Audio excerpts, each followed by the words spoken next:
Thursday night, the Bruins broke from the gates quickly against the lowly New York Islanders. An early 2-zip lead must have felt comfortable. Too comfortable. Because in the second period, the Islanders scored thrice in the span of 1:15 and never looked back, taking a 5-3 win over the Bees at the Garden. And tonight, the Bruins face the red-hot Montreal Canadiens.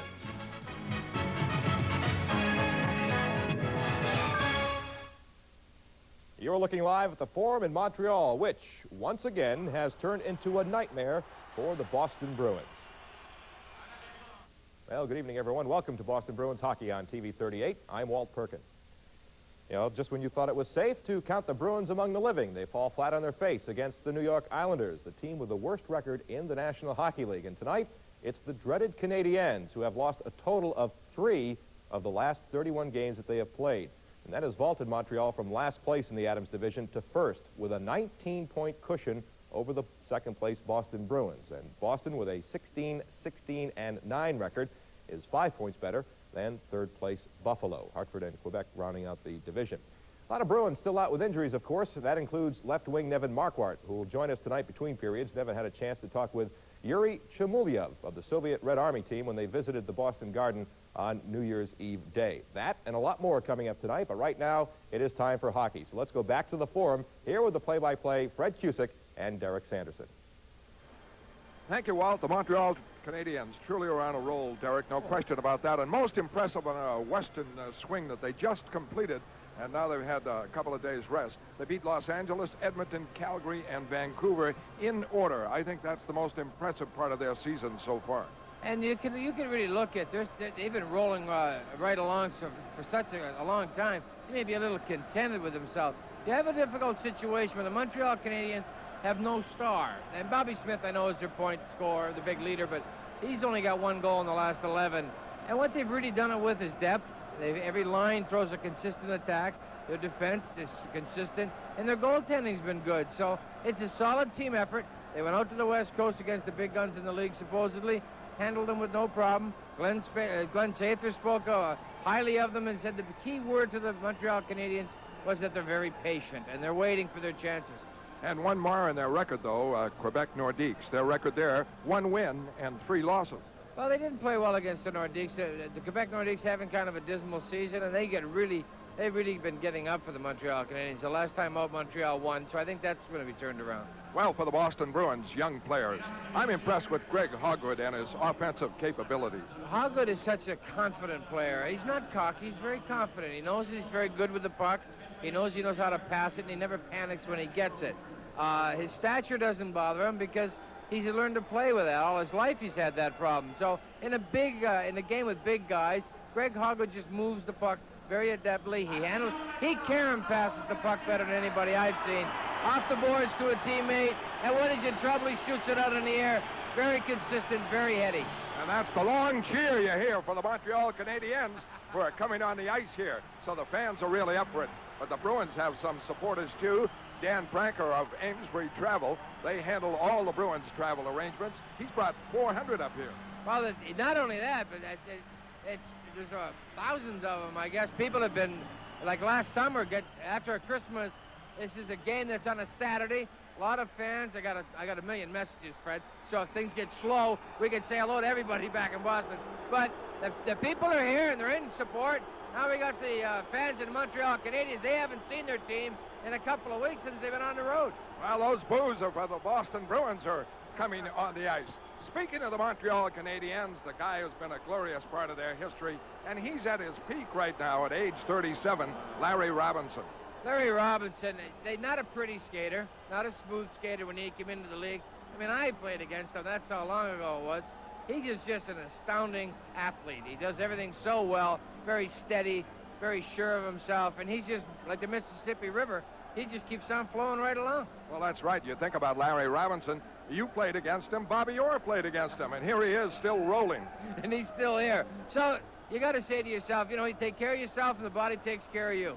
Well, one of the factors for the Montreal Canadiens and a key to their success, and speaking of Larry Robinson, the lack of injuries. They are at full strength. Mike Lawler, who'd be a defenseman for any other team in the league, he's been out with an injury. He can't get back in the lineup. No, he can't. There's a couple other young talented players that can't get in the lineup as well.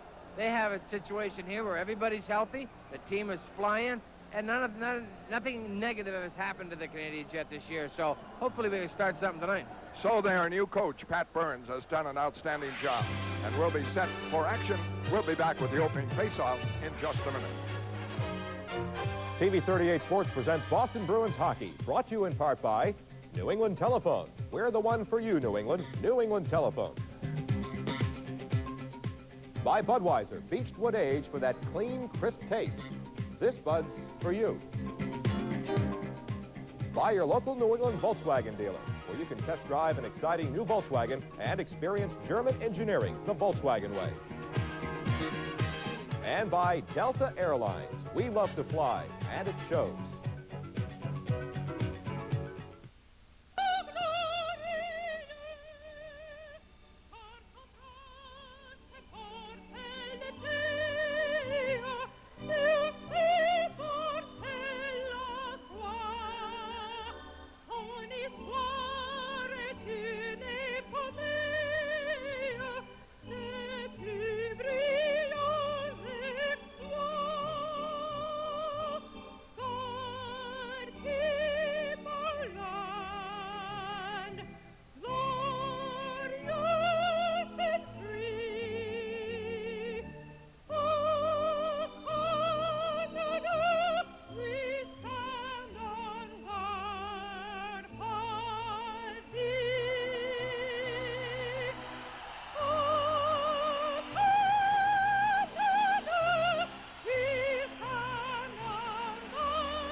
Inspirational national anthems are being done by Omega Medina. Our referee tonight is going to be Terry Gregson. He's going to be aided on the lines by Ron Finn. Once again, Michael Civic.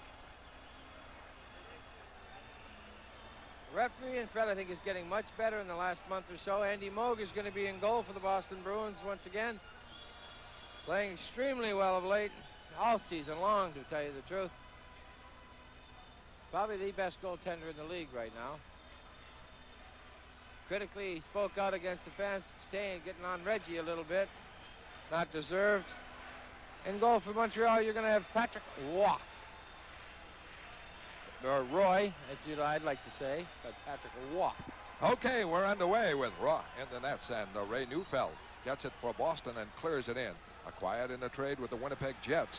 Former Hartford Whaler gets it down behind the net in the Montreal zone. Battling for it now over on the wing boards. McPhee is in there, and Casper trying to move, and he takes a hard hit from Ludwig. And they jousting, and Casper throws a punch at him, and the puck rolls away to Chelios. Chelios starts it out for the Canadiens. Can't connect with Lemieux. They wave off icing, and Skrudlin is right down there, right with Wesley. Moog trying to clear it. He's batted in by Ludwig. Now to McPhee. McPhee's shot deflected by Cote into the stands. And the face-off in the Boston zone. This broadcast authorized by the Boston Bruins Hockey Club, solely for the entertainment of our viewing audience. Any broadcast, rebroadcast, or the use of the accounts and descriptions of this game without the express written consent of the Boston Bruins or TV 38 is prohibited. Terry O'Reilly behind the Boston bench. Terry O'Reilly, I think Fred, he wants to find his lines. He's going to settle on this. Going to take a little time doing it. The injuries have just devastated the Bruins defense, but the forwards, he wants to find some combinations that'll stand him in good stead during the final weeks of the season. Got to say hello. Boston Bruins alumni are going to play the Methuen Youth Hockey Coaches Tuesday, January 10th at 7 p.m. Methuen High School, Ranger Road, Methuen, Mass. Simonetti, Busick, Park. Bob Gainey giving applause and thanks. The years that he's done it, I think it's 1,000 points or something, 500 point. Bob Gainey's 500th point for the Montreal Canadiens, scored on the road trip. Bruins are able to clear it out on the faceoff in their zones. Svoboda with it.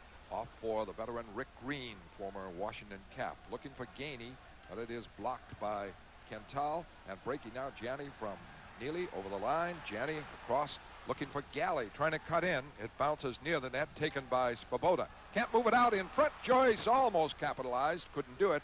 And Gainey flips it out to Carbonneau. Carbonneau on the wing to Ryan Walter. This is a checking line, but they can create an offense too. Walter keeps it in, looking for Gainey. Gainey cuts in alone. Moog saves, and the rebound poked. Oh, what a save by Moog on Gainey, and the follow-up by Carbonneau. They did everything but score as Gainey walked right in. What I want you to see in this replay is the way the Montreal Canadiens bounce off the puck. They're really, nothing is set up where it's staged. Bob Gainey ends, the end result is Moog gets a left foot on it, goes in the air, hits the post, comes down. At that point, you had Carbonneau chopped at the puck, and I think you're going to find that Moog's hand beats Carbonneau to get in the puck in the net with a stick. He gets it with the thumb of his glove hand. Great save by Moog. Tremendous second effort. And that is your checking line. Yes. What they did is they moved off the puck well. They just kept on batting it to the open man until somebody got loose. And Gainey swooped around from the outside. Bobby Smith against Lensman, and the draw is back to Don Sweeney, who's on with Hoggood. Two rookies on defense for Boston. Lensman forced to clear it out quickly. Robinson trying to set the play now with Lume. Lume gets the puck in the corner. He's a draft pick in '86 from Finland, his first year in the league, and he's beaten out Lawler. And here is Carter behind the net, holding. Carter to Lensman, trying to poke it in, can't. Carter wheels in the corner, now drops it for Lensman. Back for Carter. Carter wheeling, trying to get the shot away, can't. Gets the puck though, keeps it in. Good work by John Carter individually in the Montreal zone off to the left of Roy. Crowder trying to help out, and it bounces away to Lume, the young defenseman. Fires it up to Naslund. Breaks with Courtnall, the speedster. Courtnall over the line. Check. Puck batted around the boards. Back to cover it. Lensman to Hogwood. Trying to drive it out. It hit the referee Gregson and bounced for Carter. To Crowder. Crowder drops it in the Montreal zone. And Terry O'Reilly wants a line change. John Carter, excellent shift by Carter, and Lensman working well in the corners. All right, great one-man job by Carter. A lead for Corson. Missed. Moog is out of the net to drive it up to Lyndon Byers. Byers checked in the corner.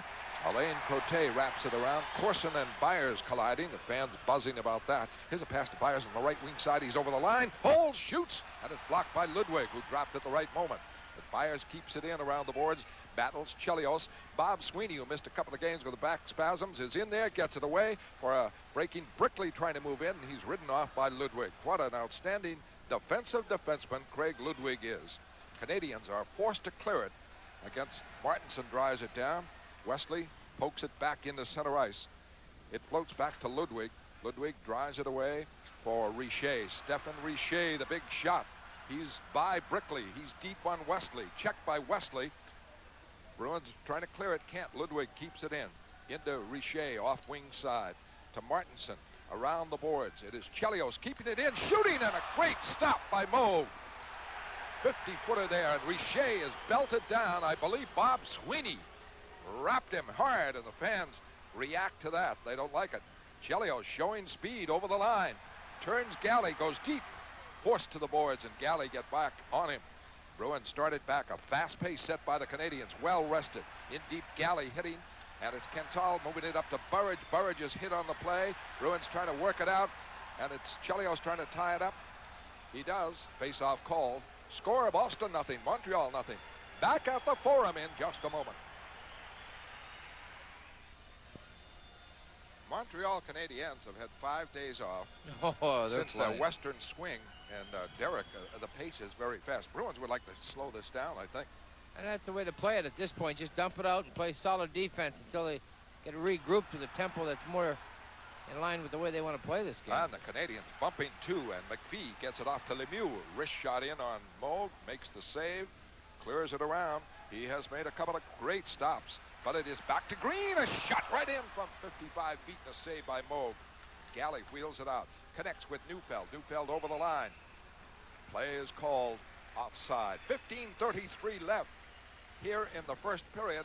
Usually after a layoff, Pat Burns, the coach, gave them 3 days off after their successful Western swing. A team looks a little rusty, but the Canadiens look fast. Pat Burns very upset behind the Montreal bench with the chippiness that's going on with McPhee and Neufeld, Joyce and Lemieux, and everybody kind of milling around. Pat Burns trying to calm everybody down. I think an excellent idea giving the team 3 days off like that. You've had a successful road trip, a long time away from home. Get a few days off to relax with the family and come back, regroup your mind, get set for a good second half. Montreal Canadiens just beating everybody in the league, just flying at this point. They have 4 shots, and a couple really tested Andy Moog, particularly Gainey, who walked in alone. Lumet is on defense with Larry Robinson, the ageless one, 37 years old. Gets it away to Carbonneau, to Gainey, and they break it out. Gainey wraps it in, going for it, Walter. Janney knocks it away. Don Sweeney trying to move it out. Stopped, kept in by Lumet, well up. Now to Carbonneau. Carbonneau in the corner, wheeling it in front, blocked by Hogwood to Neely to Joyce. Breaks it out. Flips it in the Montreal zone. Back to cover, though, is Lumet. 2 forecheckers for Boston. Neely trying to go in, and Sweeney can't contain it. Away comes Carbonneau on a break on Hogwood, covering over on the wing. Good play by Hogwood, takes Carbonneau deep. He's checked by Neely, who gets back into play. Gainey fights for it at the backboards, a whistle for a face-off. Good defensive work by Hogwood. He kept Carbonneau wide. Great, he did. He stood up, Guy Carbonneau. That kept him wide. Cam Neely then had the time to get back in the play. When he did finally beat Hogwood, Neely nailed him, and that keeps Carbonneau. That'll slow him up a little bit. Average age, Bruins defense, with 4 rookies in there, 21 years plus, maybe a couple of months. And that's an incredible average. It is. That's a tough way to go, but they're gaining a lot of experience. And are they ever tonight against the Canadiens flying? Whoa! This is a test. You win this game tonight, you've really beaten a team that is just on a roll. And they're continue the fast pace, each line coming out for the Canadiens. And Moog has looked at 5 shots. They haven't put the 5th one up, but Crowder starts it back into center ice to Linsman. Linsman drops it in wide of Roy. Chelios first on it, chased by Carter. Chelios drops it off in the corner and going for it. Linsman gets it to Carter. Carter trying to cut in front, goes behind the net, swings it in front, and Crowder couldn't get it. Linsman can't get it as he's knocked down, and a penalty coming up. Great work by Carter again in the corner to set up an opportunity, and Chelios is going out. Patrick Roy. With the score, Boston nothing, Montreal nothing. We'll be back in a moment. Oh, hell. Chris Chelios for holding at 14:28, which is a big break for the Bruins. Should they get a goal here? Right here, Carter, an excellent move, goes around the net, tries to find Crowder. There's holding of his stick right there, blatant in front of the net. Linsman gets stripped from behind. Could have called 2 minor penalties. Only got 1 called. 2 shifts. John Carter has been impressive for the Boston Bruins, and he's out there now. Stays with Linsman and Crowder. Hoggood back with Wesley. Carbonneau on the draw. Wins it. In deep. Robinson. Now Carter gets it. Carter moves it behind the net on the other side, and Ludwig drives it out. Carbonneau and Gainey up front as penalty killers. First power play of the night to the Boston Bruins. Nearing the 6-minute mark of the first period. Away it comes to Wesley, center ice, the drive in. The Watt can't trap it. Linsman in the corner, battling. And Crowder trying to get a handle to it. Carter too, but all 3 forwards were over there. Now Hoggood moves in to keep it in on the other side. Pokes it up to Carter. Carter checked by Carbonneau. Gets it back to Hoggood. Hoggood holding. Carbonneau watching. Hoggood fires in a screen. It's blocked. Good play by Hoggood. He got it on net. Roy made the stop. Maybe a little higher than he wanted. Canadiens able to clear. 1:08 left on the penalty to Chelios for holding. No score in the game. Hoggood back, center ice. Drives it in. He can create an attack. Neely fighting for it. Takes a hit from Ludwig. Janney. Neely back for Galley. Galley across for Quintal. The shot just wide. Stefan Quintal, native of Montreal. Almost had it, just wide. Ludwig trying to clear. Takes a hit from Neely, who keeps the puck in with Joyce. Joyce for Janney. Cross softly for Galley. Galley fakes, gives it off to Quintal. Quintal, a shot and a save, Roy. Quintal moves in deep, pokes it around the boards. Good-looking power play. Kept in by Janney. Janney takes the hit, and his pass in front is cleared away by Skrudland. 25 seconds left on the Boston power play. 12:50 left in the first period. Back comes Janney over the line. Drops it for Neely. Neely fires. Save. Roy. Hard drive. Right in the short side. Plenty on it by Cam Neely. And the puck is cleared away by Green. Quintal. A pass up for Galley. Can't hang on to it. Burridge battling Svoboda. Carbonneau able to just clear it out. Casper with it. Chelios back out. Canadiens kill off the penalty. Quintal. Good pass off for Burridge. Off for Neufeld. Neufeld a shot. Wide. Had plenty on it. The long rebound to Don Sweeney, who just came on. Sweeney pokes it over the line. Stopped by Courtnall. Courtnall able to swing it out. Now to Smith winding up. Bobby Smith, tall, rangy, and a good stick handler. Moves it up, and it's stopped by Don Sweeney. Sweeney, Burridge. Pass into center ice, stopped by Svoboda. Naslund starting back. Good play to Smith. Smith with Courtnall. Lets it go. Moe hangs on. With the score of Boston nothing, Montreal nothing. We'll be back at the Forum in a moment.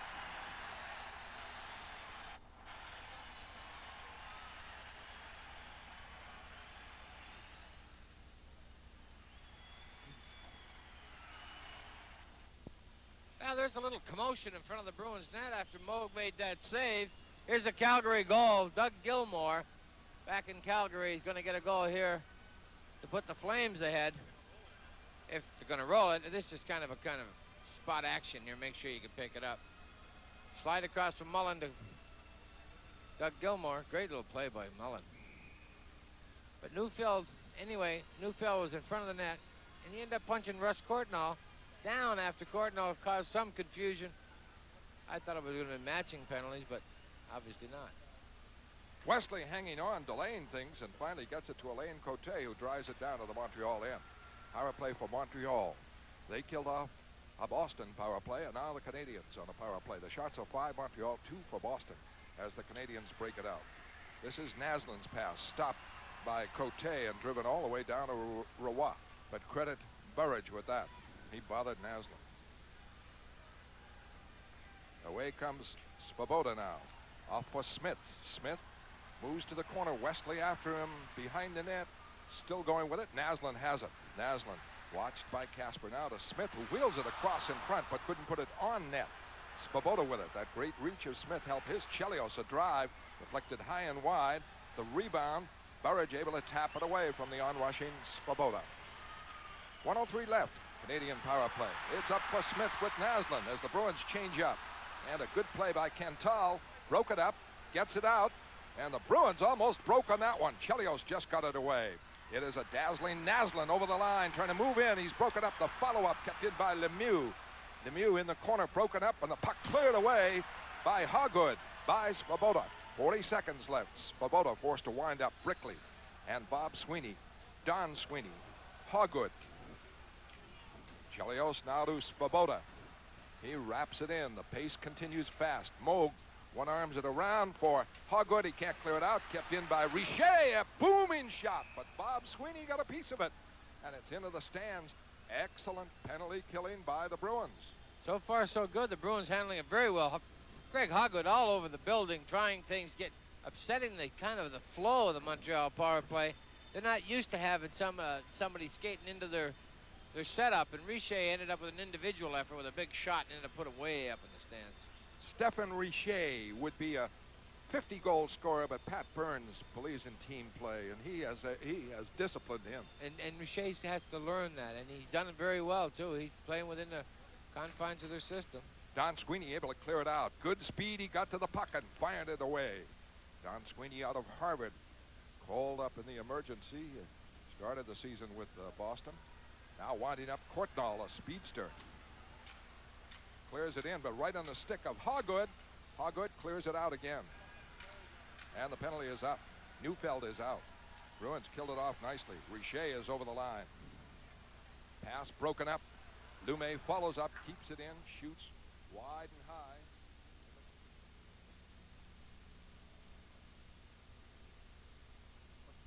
Floats over to Casper, and he clears it out to Neufeld, who just returned from the penalty box. 9:20 left, first period, no score.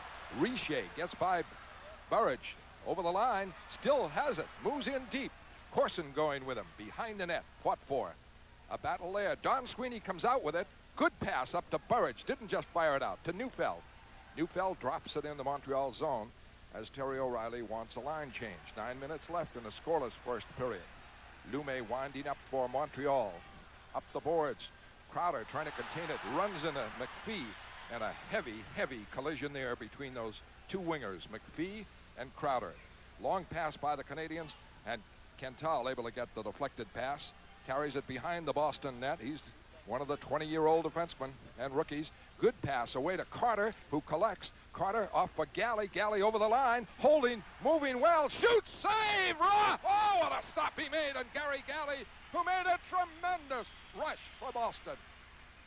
With the score, Boston nothing, Montreal nothing. We'll be back at the Forum in a moment. Save there by Patrick Roy right at the end. Gary Galley, great rush, getting up the ice. It cuts across the blue line was the key. Not looking to dump it back over to Carter. Everybody in the building waited for that play, and he held it. I said the Bruins should try and slow down Montreal. What they're doing is matching them. They are, stride for stride so far. They might have taken it away from a little bit. Canadians have slowed Steal by up. Janney. Janney moving in. A shot. It is blocked by Chelios. The Bruins had a chance there, but Chelios was able to recover.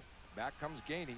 Gainey, 15-year man, clears it in. Carbonneau going for it. Galley, Kental, and Galley able to tie it up, falling on the puck and getting a face-off in the Boston zone. Quick chance for Janney, and Craig Janney keeps thinking of pass there, and that, of course, he finally fired the shot. Tickets for all Bruins home games on sale now at the Garden Box Office, and at over 50 Ticketron locations throughout New England. Garden Box Office open daily until 7 p.m. Ticketron outlets are open until 8 o'clock, and you can also charge tickets to MasterCard, American Express, or Visa by calling Teletron at 1-800-382-8080 or 720-3434. Teletron operators will be standing by until 10 o'clock tonight to take ticket orders. Buy your tickets early. See what's brewing at the Garden. And this young team of the Bruins, they are getting experience. I'm impressed with Kental and Hogwood here in the first 12 minutes of play. Chelios lines it up. It is blocked, and the Bruins break it out. Wesley hits Neely. Bruins are completing their passes nicely. Neely over the line. Checked by Ludwig, broken up. Bruins fight for it. Janney trying to get it, but it's around to Walter. Walter breaks it out with Carbonneau. Carbonneau drops it in, trapped by Moog. Moog to Wesley. Up the boards to Joyce. Stolen by Chelios. Moves in for a shot wide. It deflects away in front. Now Neely breaks it out and clears it away quickly. Boy, Chelios moved on that one and almost had the first score of the game. 7:27 left in the first period. No score. Ryan Walter is back. Walter holding. His shot blocked by Janney to Joyce. Joyce drops it down, but it's icing. He thought he was doing it softly, but it's still icing. With the score, Boston nothing and Montreal nothing. We'll be back at the Forum in Montreal in just a minute. Bruins doing a good job, Derek. Yeah, they are. They're playing very well at this point. Skating hard, covering their lanes, keeping up their checks. Not quitting on the puck. They're not hoping to get it. They're fighting for it. And the passes are nifty. Svoboda keeps it in, though. Here's a pass. Naslund over to Courtnall. Now Hogwood breaks it up. Can't clear it. Sweeney pokes it in the corner. Bob Smith there. Checked by Hogwood.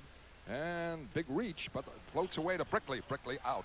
Now on the right wing side for Byers. Byers with Sweeney. Myers drops it in the zone. Roy comes way out. Trying to clear it up.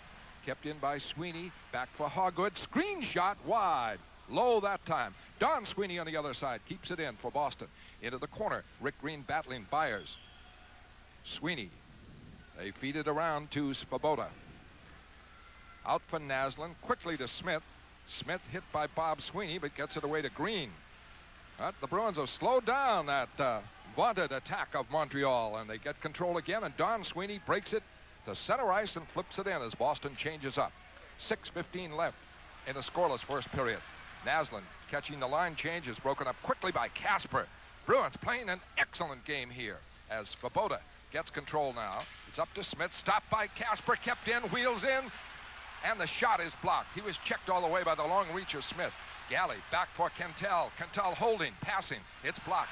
Canadiens up for Naslund. Partial breakaway. Galley getting back.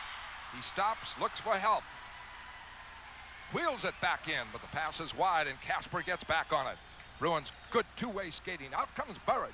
Burridge right wing, coming on Robinson, cuts in the middle, drops it for Casper. Casper in deep, puts it in front, knocked away, and Robinson gets it. Bruins matching the Canadiens stride for stride as the Canadiens set a fast pace. Robinson broken up, now regains it. The Canadiens do that. They appear to be broken up. Here's Corson firing in.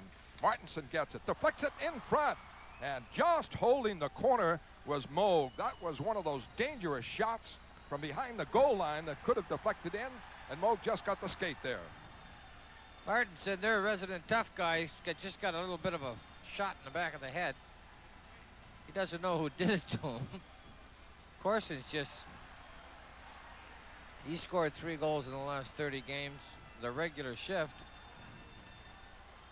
So, must be physical play that's keeping him around.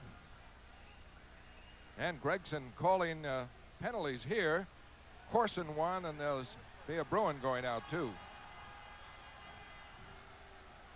And with the score, the Bruins nothing, the Canadiens nothing. We'll be back in Montreal on TV 38 in a moment. They had a little bit of, we broke for commercial. Things never ended here. Stevie Casper and Lume. You had Linsman and Richer and Martinson again bouncing into Linsman. Boys will be boys here. The Montreal Canadiens very rambunctious after having 3 days off. Just a little ornery there. To define Martinson, he replaced John Kordic. Yeah. That's his role. And he came out after the penalties were assessed to Shane Corson and Stefan Cantel, matching penalties by Terry Gregson. It was Martinson going right at Linsman, and then Chelios got into that. So Martinson is going out now, and let's see. And I imagine Crowder is going to be gone for a little rest. Larry Robinson's trying to sort things out. Maybe that's all Keith is there for. No, too. Linsman is out. And Linsman is always victimized. You have to get the role of, he's a provocateur, as we know. Oh, and no he doubt annoys people. But on many an occasion, such as that, Martinson will come out and attack him, and then there'll be the matching penalties. Well, that's what he hopes for. That's what he's doing it for. Most of the time, the referee's with his reputation. It's really not working that well anymore. But I mean, he loves that reputation precedes him. But for Linsman to go out with Martinson, that's not a fair trade for Boston. No, not at all. So we have 4 in the penalty box. Martinson and Corson for Montreal, Linsman and Cantal. But the young Bruins, you have to be impressed with the showing of the team. Well, you got to be happy about the way they're skating. They're certainly down, they're not happy with the way they've played. They know they've got a young defense, and you got John Carter's just playing better every game, and Cantal and Hawgood. So you get a little spark. This is kind of carrying over to the veterans, and they're the ones that are starting to pick it up here. They have the experience, and the passes are much better tonight. I think that is what's going to help the Bruins, is to pass the puck a little better. They are passing right on the stick. Good lead passes, sending players away. The shots are 6 for Montreal, 4 for Boston. But the Bruins have come back in that department. Andy Moog, 3 real terrific saves. Face-off called outside the line. Carbonneau against Janney. Ludwig for Chelios. It's popped in. Wesley going for it, and Ryan Walter right in there. It's off for Janney. Janney gets it away to Wesley, who can break it out. Now with Joyce. Good breakout by Boston all the way. Joyce takes a belt from Chelios. Back to cover Gainey. Steal by Joyce. Joyce has it in the corner. Walter's lost his helmet. In the corner, Joyce trying to make the play. Checked by Gainey. Knocked down. Janney with it. Janney is belted by Gainey. Puck goes deep, and it's Neely. Neely pass stopped, and Gainey gets it away to Carbonneau. Almost a blind pass, but I tell you, blind or not, it was right on the stick and led Carbonneau out of the zone. It was, Fred. It was a blind pass. The Canadiens do that a lot. There's just percentages. That many guys in the corner. Can't be anybody up center ice. So with 3 forwards there, they got to figure they can pretty well pass it there. And that's what he did. Joyce jamming with Chelios tied up the play right in front of the Boston bench. 4:25 left in the first period. No score, and the Bruins keeping that shots on by Montreal at 6. Which is good. I mean, you got to be happy with that. The quality shots have been something, but the back checking's been very good. And that's what really has helped the Bruins. They're picking up the late man rather well and not letting him have that free shot. And Montreal plays the late man so good, looking for him. There's a nut. We got ourselves a Stanley Cup in your cheek. Okay. Gotta say hello to Dick Glenn, retired after 39 years from the MBTA, from Jim Brennan. Bob Sweeney draws it back to Don Sweeney, no relation. It's popped in, a save by Roy. One hopper, and Svoboda starts it back. Peter Svoboda away to McPhee. The good lead pass. McPhee over the line, drops it for Skrudland. Skrudland back in front. Save by Moog. How he saw that is amazing. Not a hard shot, but headed for the corner, and he got the left pad out on it. Skrudland's play. Green checked by Bob Sweeney. Sweeney comes in the corner, gives it to Brickley. A shot and a save. Roy, best chance of the game. And a penalty coming up on Boston now as McPhee breaks. The penalty behind the play. McPhee gets it over the line. Roy goes out. Bruins stop it. And now the whistle for the call. Andy Brickley with a tremendous opportunity. And now a cross-check here on Lyndon Byers. Still arguing. And Brickley had a marvelous chance. It rivaled that of Bob Gainey's early in the game. Did he ever? Walked in cold. Patrick Roy never really saw it either. He got it up where he wanted to get him, just hit him in the arm. Big save by Roy. Lyndon Byers picked himself up a cross-check and penalty here. Boy, there's a lot of bodies in the penalty box now. Terry O'Reilly behind the Boston bench. It is a scoreless game. This is the second power play for the Canadiens. And the shots are 7-6 for Montreal, with Boston's best opportunity in the first period by Andy Brickley, set up by Bob Sweeney. Smith is out with Lemieux and Naslund, Svoboda and Chelios. And the Canadiens don't suffer using defensemen on the point on the power play at all. This is a pretty good line if they can put these 5 bodies out here. These are 5 real decent hockey players. Draw to Alain Cote trying to clear it out, and he does. Svoboda starts the play now with Chelios. No score in the game, first period. Chelios trying to get by Burridge. He's checked solidly by Burridge, but the puck floats in now. And again, Cote trying to clear it, stopped by Svoboda. His pass up, blocked by Burridge, can't clear it. Svoboda at the line, over to Chelios. Back for Svoboda. Now to Smith. Smith wheels, shot, save, rebound, scored, Chelios. Chelios, the defenseman, was no more than 15 feet away, moving up from the point with Lemieux right there. And after the save by Moog, the rebound in for a 1-0 Montreal lead. Montreal Canadiens moved this around. What they did is they moved it on top of the blue line well. Randy Burridge shut his man off. But there's this right here. Now, Burridge comes across. You can't leave Bobby Smith alone up top like that. He makes an outside switch of the puck. Moog makes a save. And Chelios, the defenseman who had gone down underneath, he picks up the goal. Moog makes a save right here. Hits Lemieux in the leg. Chelios just knocks it over a fallen Moog. Got to take the points away from the Montreal Canadiens when you're killing penalties. Chelios from Bobby Smith. A power play. And to find a defenseman up there when you're shorthanded, boy, you are in trouble. Yeah, and they'll get a lot of goals with a defenseman up there. Everybody really confused. It ended up Naslund and Bobby Smith at the point, and Chelios down below. 3:08 left in the first period. Hogwood trying to move it out. McPhee able to keep it in. Hogwood tries again, kicks it ahead for Crowder. Crowder's pass out is knocked back in by Lume, doesn't clear the zone. Hogwood around the boards, can't set up Carter. Lume with it for Montreal. Now the Montreal system, wait for a break. Hogwood, a good play on McPhee, broke him up at the line. Bruins, Don Sweeney starts it. Lindsman. Carter. Hogwood. Canadiens defensive-minded now with that 1-0 lead. Robinson, and a heavy hit by Carter. He smashed Lemieux on that one. Bruins trying to keep it in over the line. Crowder with it. That was John Carter and Lemieux. Lindsman is knocked down by Skrudland, and penalty Montreal. You got Brian Skrudland just flat lost it. Now Lemieux speared Crowder in the back of the leg. Here's Skrudland going at Lindsman, and he wrestles him to the ice. Lemieux wants Carter, but I tell you, Claude Lemieux did not know where he was after Carter hit him. Skrudland just running around. He's got to pick up an extra 2, That should be 4 minutes to the advantage of the Bruins. Lindstrom will get 2 for Ruffin. Skrudland should get 4. How about Hoggood holding off Claude Lemieux? Hoggood doesn't care about it. He doesn't. You got to give him a ton of credit for his courage. He didn't care who he grabs. Claude Lemieux, tough kid, too. Greg Hoggood's not afraid of anybody. Lemieux holds off. He knows that Skrudland's got the extra 2. He's got to get an extra 4. The penalty was already up in the air when he nailed him the first time, and then when he circled around and came back at him with a high stick and then jumped him, he's got to get 2 for instigating the fight. Let's see what he calls.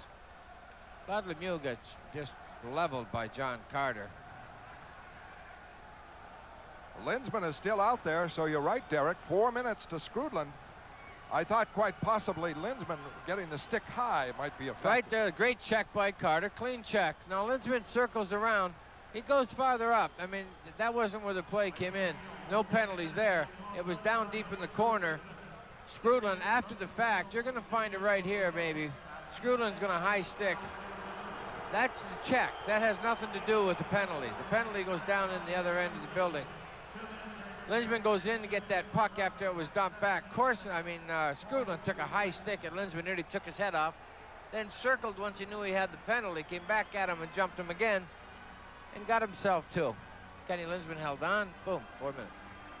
4 minutes in all, 2 minor penalties against Brian Skrudland, and Boston on a power play with 2:18 left in the first period. The shots are 9 for Montreal, 6 for Boston. The Canadiens score on a power play goal by Chelios. Terry O'Reilly sends out Janny, Joyce, and Neely. Hoggood and Wesley. Skrudland in the penalty box for that 4 minutes. I think he's a little upset with himself. Lemieux wants to know what happened to him. He never saw that. It was a suicide pass given to him from his teammate, Mr. Chelios. Nearly got him killed. Got to say hello to the Hudsons and the Skelettis from Lynn. Love the Bruins. And say hello to the guys at Quincy and BFI. Rick, and they're in the blue section. Steve and Donna. Missy from Middleton. Hoggood wraps it in. Power play for Boston. It's blocked by Roy. For Ludwig, can't clear it. Blocked by Hoggood. Just kept into Joyce. Joyce belted. Neely fights for it. That was Ludwig on the check on Joyce. Chelios can't clear it. Great play by Wesley to keep it in. Wesley up to Janny. Janny broken up. Checked by Carbonneau. Now Chelios hit Janny with it. Back slides it back for Wesley. Quick shot blocked. Kept in by Janny. Watched now by Carbonneau. Neely sets up in the middle. Joyce right near the net. It's off for Janny.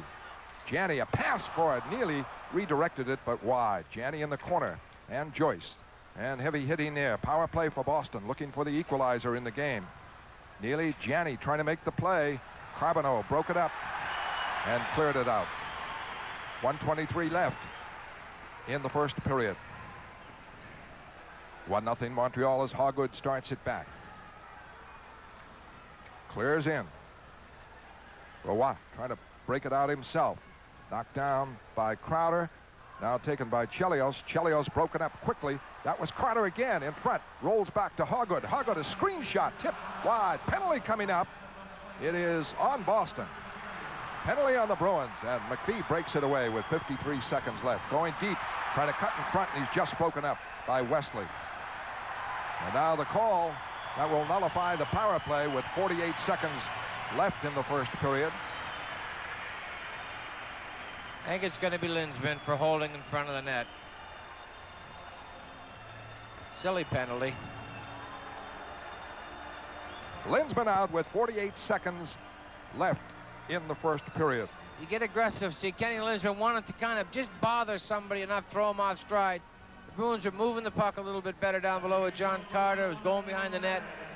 Tried to take a little bit of an edge and got caught.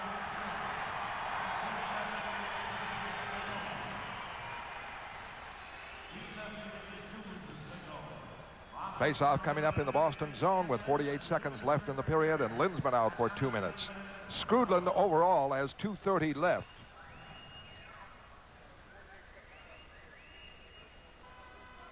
Unfortunate situation. I know how Linsman feels. You want to just get somebody, just kind of spring somebody loose in front of the net.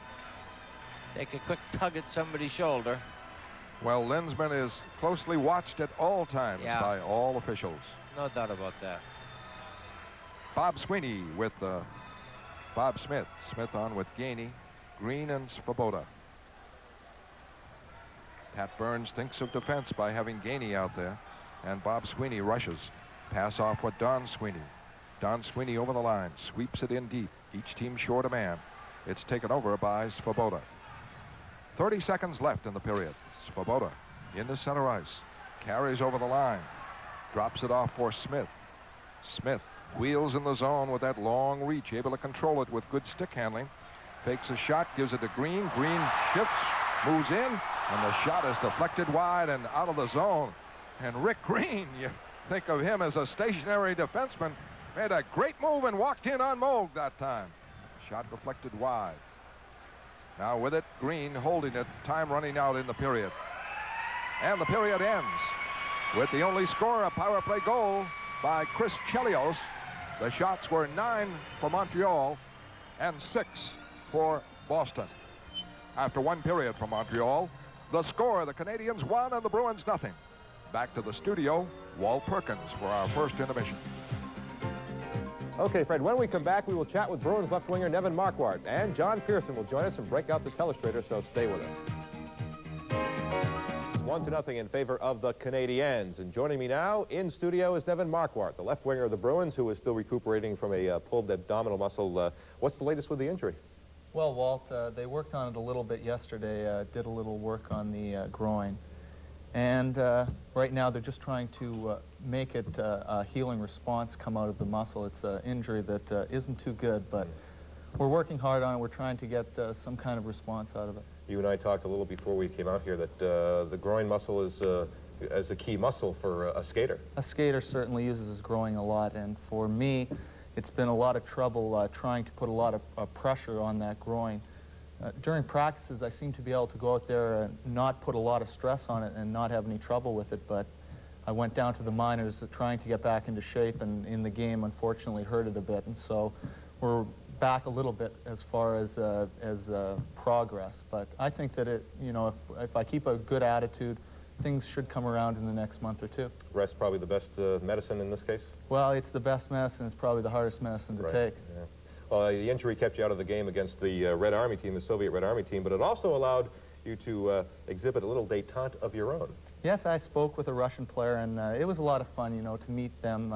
I have never played against a Russian team. A couple years back when we played the Russians, I was hurt in that game too, so it would be a great experience to play against them because they are some of the best players in the world, certainly. But it was a lot of fun to sit down and talk to one of them. We spent 10 minutes, and it really was a lot of fun. Well, we'll see how much fun it is. It's Nevin meets Yuri as East meets West. Perhaps it was because of my injured status and being unable to play that I became very curious about the Soviets. Not necessarily as hockey players, but as human beings. So in the best spirit of Glasnost, and with the help of an interpreter, I got together with Yuri Humuliev of the Russian Red Army team and learned quite frankly that we had very little in common. Sure, Yuri told me that he and his comrades like rock and roll, dancing, and football, and like me, he has not noticed any big difference between the U.S. and Canada. And you could even say that we both agree that the NHL could be considered a worthy career goal. We look forward to the day when we can play in the NHL. And although Yuri had never heard of a certain Nevin Marquardt, he did know of a few other guys. But that's where the similarities ended. The Soviet life is a regimented life. Once you're a hockey player, you're a hockey player all the way. No diversity. Not like the Bruins, where over half the guys have some college credits, if not full college degrees. Every self-respecting NHL hockey player is constantly considering his life after hockey. But not the Russians. They travel a one-way street that leads to hockey, hockey, and more hockey. In Boston, it's easy to spot a Bruins player. I wonder if it's the same for a Russian hockey player. стиль. Но все, что здесь Movie мы stars are проведем considered лучше, movie stars, but hockey stars are considered better than movie stars in the Soviet Union. So a big niet to similar cultural experiences. And there are also some fundamental on-ice differences between us and them. Could you tell me a little bit about how the emotional part of the game has an influence on the Russian style of hockey? Нет, они похожи. No, we don't like to show emotion. Okay, Yuri, could you tell me what type of a player you would look at yourself as? Я считаю, что у нас I'm a Russian свой, hockey не player, на and I play the чистый, не style of похож hockey на which is наш. designed to get the best results. That's Soviet hockey for you, one for all and all for one. They don't talk about snipers or grinders. They call themselves collectively Russian hockey players. And all indications are that it works. When the Russians are on their game, they are simply awesome. We have influenced each other's hockey, and the game is better for it. But in other ways, we are many miles apart. But that, as they say, is what makes the hockey world go round. A little glass-nosed on ice. I'd like to pick up a little more with your meeting with Yuri and also the overall tour for the Soviets, the Dynamo and Red Army team. But first, we've got to take a break. So we'll take a break, and when we come back, we'll have more on the visiting Soviets with Nevin Marquardt. So don't go away.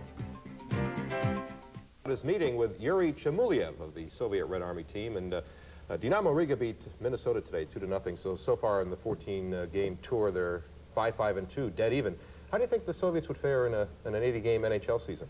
I'd have to say that they do awfully well. I think that, like Canada, it's a cold weather climate, and the best athletes play hockey. So from the population that they draw from, I would have to say that they would do very well. There was some talk that in your game with the Red Army team, that after it was 4-0 and then 5-1, you started to come back, and the pounding that you gave the Soviets sort of wore them down, that they wouldn't be able to take that pounding through 80 games. Well, I think I tend to disagree with that. I think that the Russian style, they play an awfully good game, and I think that their techniques as far as training and everything, I don't think that you could say that through a game, even a three-period game that you saw in the Boston Garden, they're not going to wear down condition as far as conditioning is concerned. I think that you know, maybe they let us off the hook a little bit. I think they're an awfully good team. They've got 2 games to go. They're in playing one tonight against Hartford. Nevin, thanks. Good luck with your injury, and hope to see you back in the ice soon. It was a lot of fun. Good. Thanks. See you again. And Nevin Marquardt joining us in studio, and we hope he gets back on the ice real soon to help his mates get back on track. We'll be back right after this.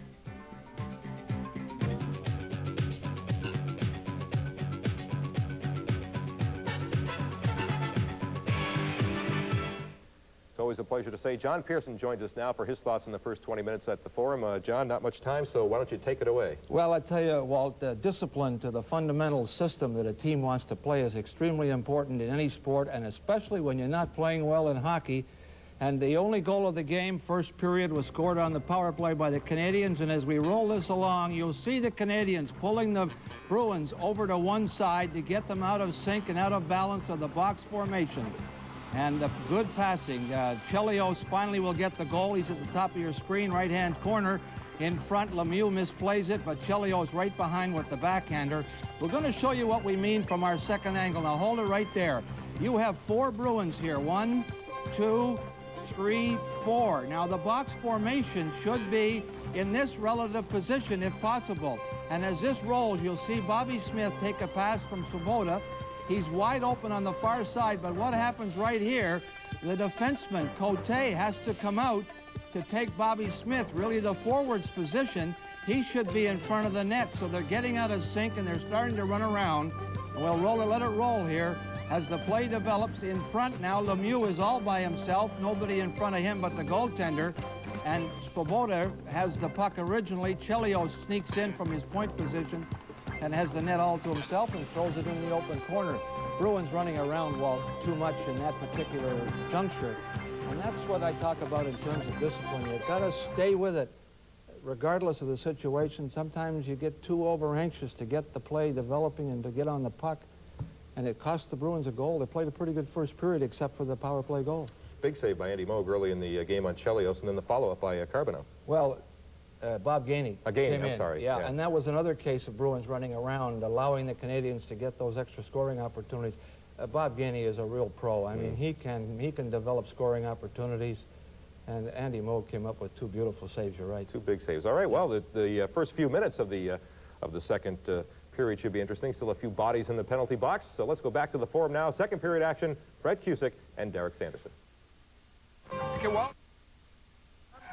Ready for the second period. And Terry O'Reilly, Harry Sinden have to be pleased with the performance of the team in that first period, Derek. Oh, you take a look at 20 minutes of hockey. Yeah, you got to be happy with that. They skated with the Montreal Canadiens right here in the forum. And you got to say, okay, let's take it from there. Now, patience. You can't go out and just going to try to win this hockey game in the next 10 minutes. They're only down a goal. You take your time. You wait for the breaks. You play solid defense. Keep skating. Keep taking the man. Keep back checking. Got to say hi to Tommy and Sharon Emmerich, who got married today. I don't know if they'd be watching. I wouldn't think so, no. Bob Frateroli agrees with me. As we start the second period, each team short a man. Linsman back at 112, and then the Bruins will have a continuing power play with Skrudland in the penalty box for 142. Linda Rosa, counselor at large of Revere, is here with her husband, 2 children. Among the many, I said 400 up here by Dan Pranker and Amesbury Travel, and she said that the card shop in Everett, they can't keep enough Derek Sanderson cards on hand. Huh? Yeah, I think she told you that. I think she told you that, Fred, so we'd mention her name on the air. Okay, mission accomplished. Underway. Casper can't hang on. Svoboda with it. He's on with Green. Now Bobby Smith winding up. He's on with Naslund. That's a change from the final minute. You get the thinking of Pat Burns. This is a thinking offense here with Naslund and Smith. And in the final minute, he had Gainey with Smith. A quick clear out by Neufeld, who's on with Casper now.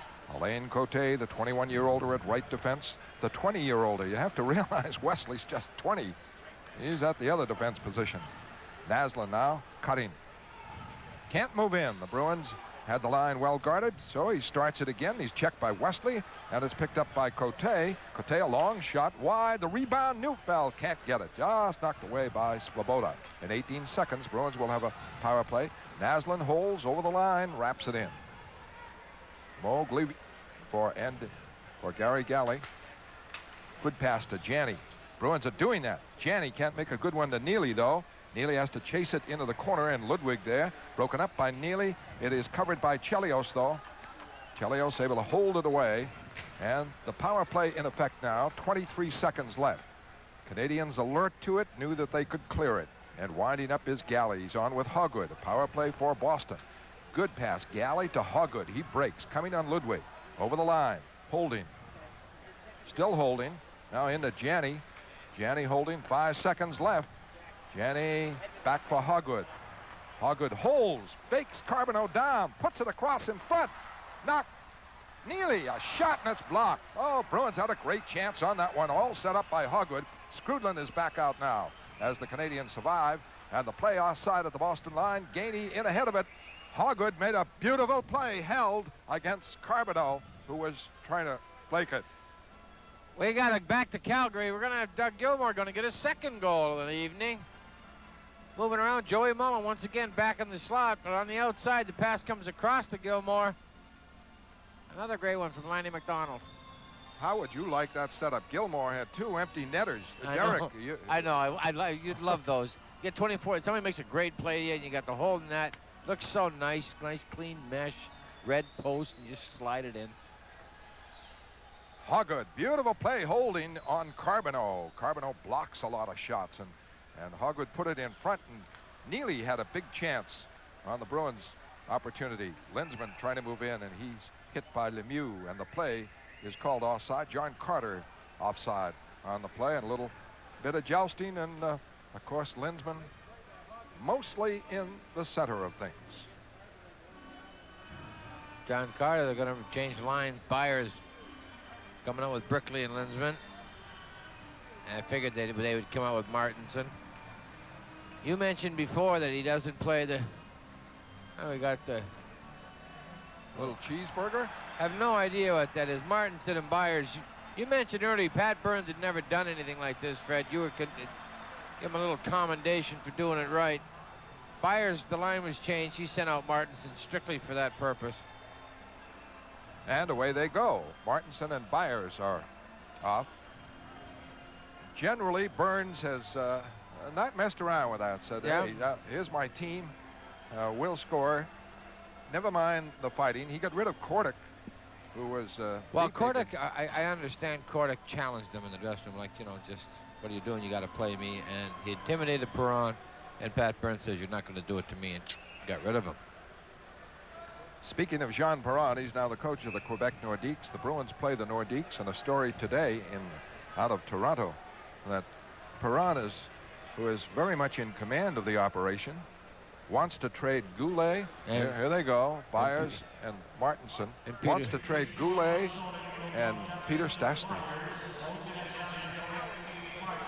Right there. Lyndon Byers got a couple of very tough right uppercuts in there. Short. He couldn't really see them. And he wants to get rid of Peter Stastny and Goulet. I don't know. I imagine some big powerhouse is willing to take him, but... The Boston line now has Neufeld at right wing with Bob Sweeney and Andy Brickley. Breaking over the line is Naslund. Lost control. The puck is outside the line. Richer winding up. Penalty coming up on Boston again. As hauled down was Corson. Going out is Neufeld. That will be his second penalty of the night. In the first period, Neufeld was called for roughing a real tough customer, Shane Corson. But the Bruins are looking for toughness from Ray Neufeld. With the score, Montreal 1, Boston nothing. We'll return in a moment. Ray Neufeld. You're going to find Neufeld right up here at the top of your screen. Just takes Corson out at that juncture way, and they slide into the corner. Really, Corson cut across back into him. Neufeld playing upper body on him. Wesley able to clear. Another power play for Montreal. They scored their goal on a power play. It was Chris Chelios in the first period. Canadiens started out. Robinson is on the power play to Richer.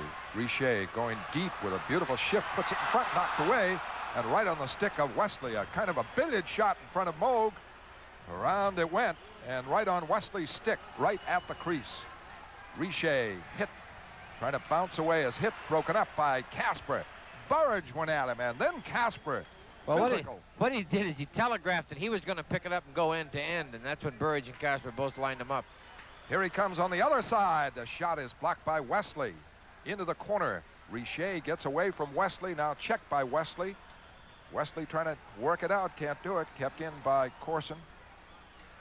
Around the other side. Moog screens. Oh, Moog took down Naslund. Talk about a pick. He just wiped him out. That's exactly what he did. And the Bruins able to clear it.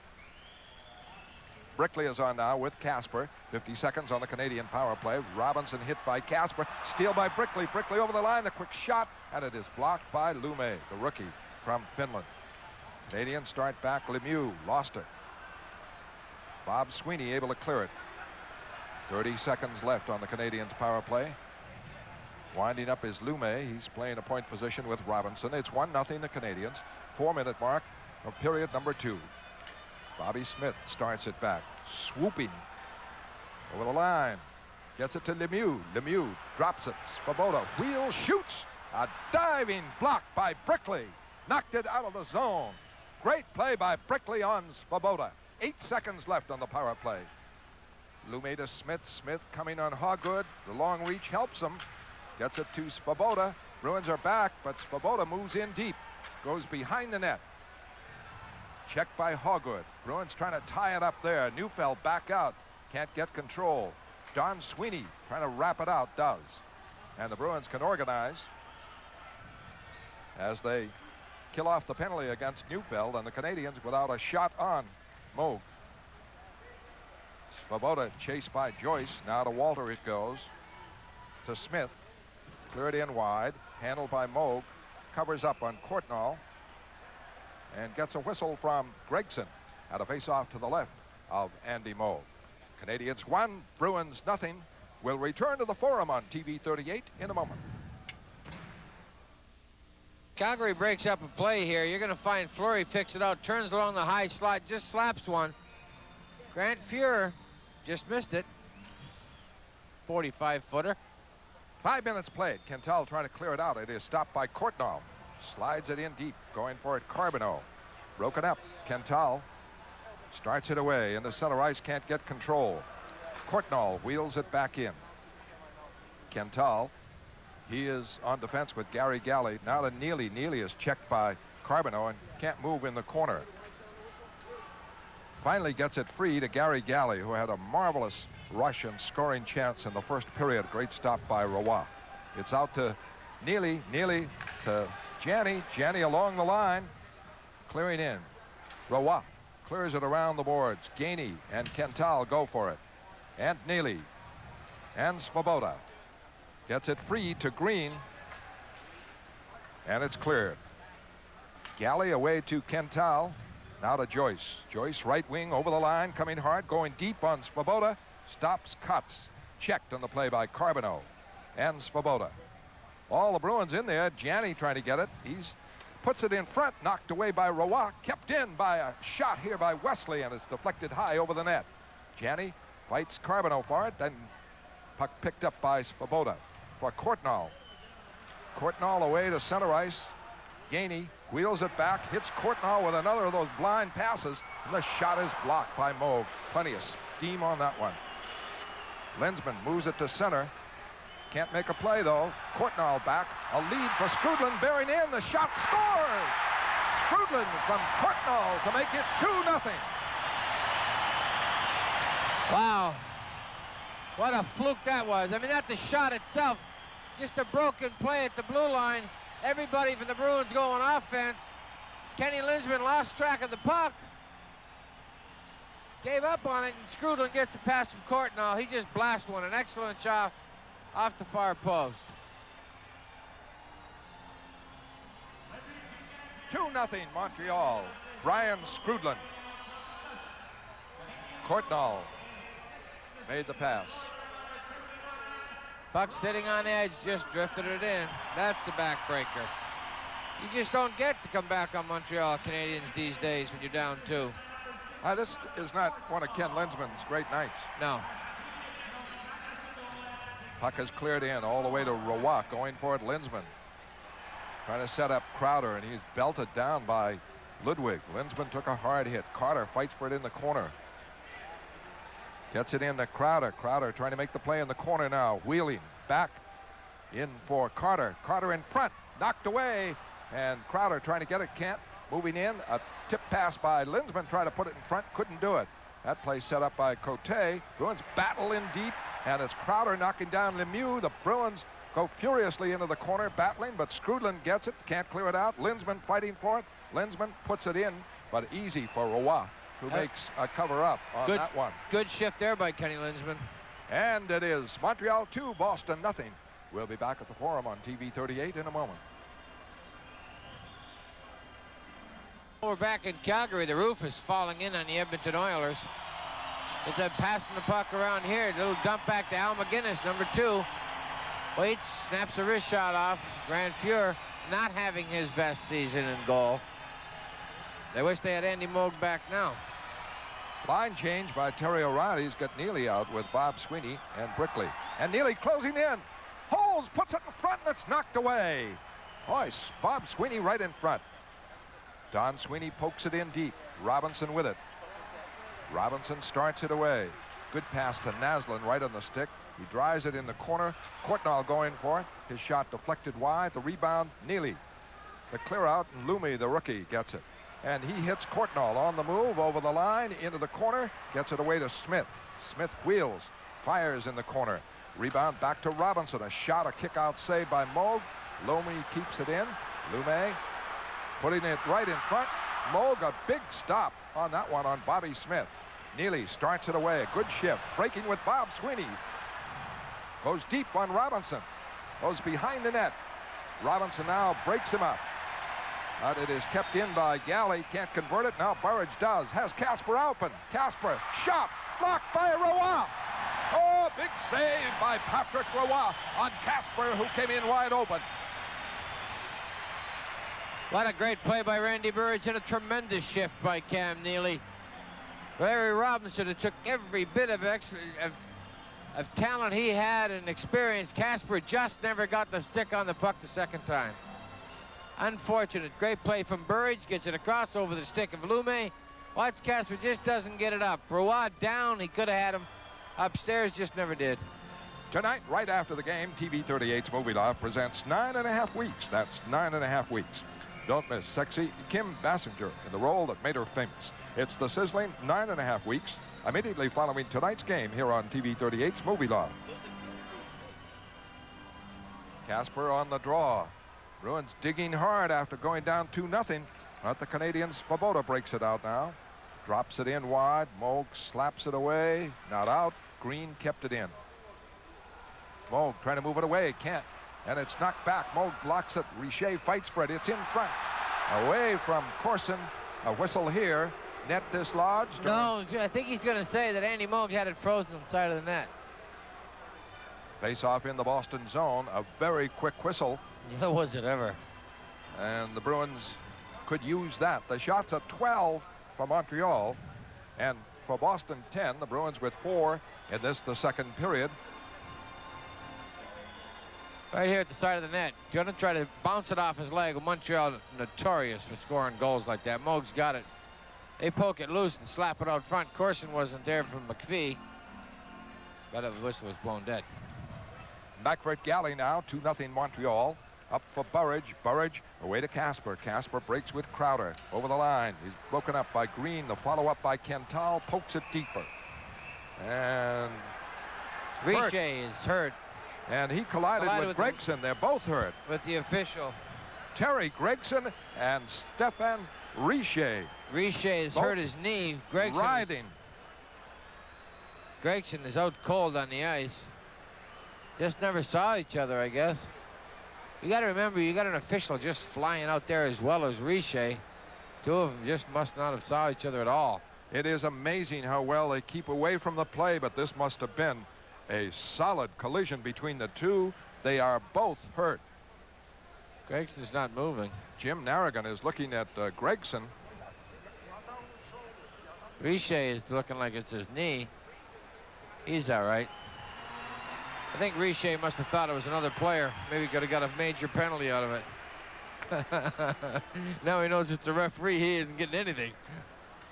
I hope Gregson's all right.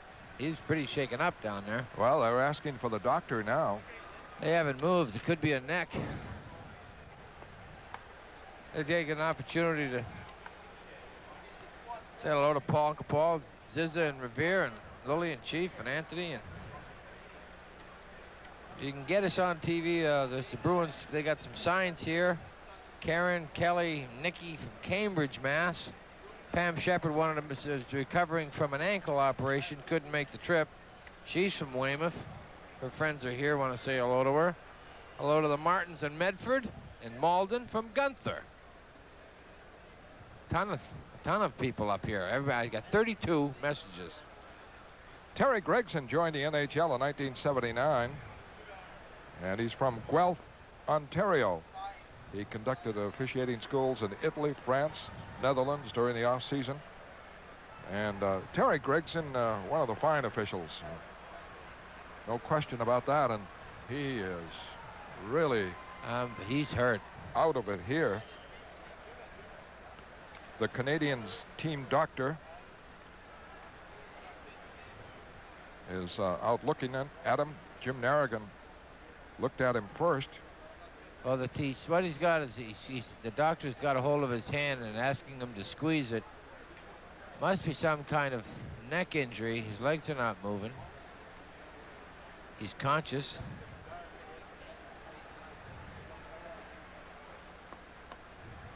And Richer, who collided with him. Well, they're bringing out the stretcher. Most unfortunate. Geez, I hate to see that.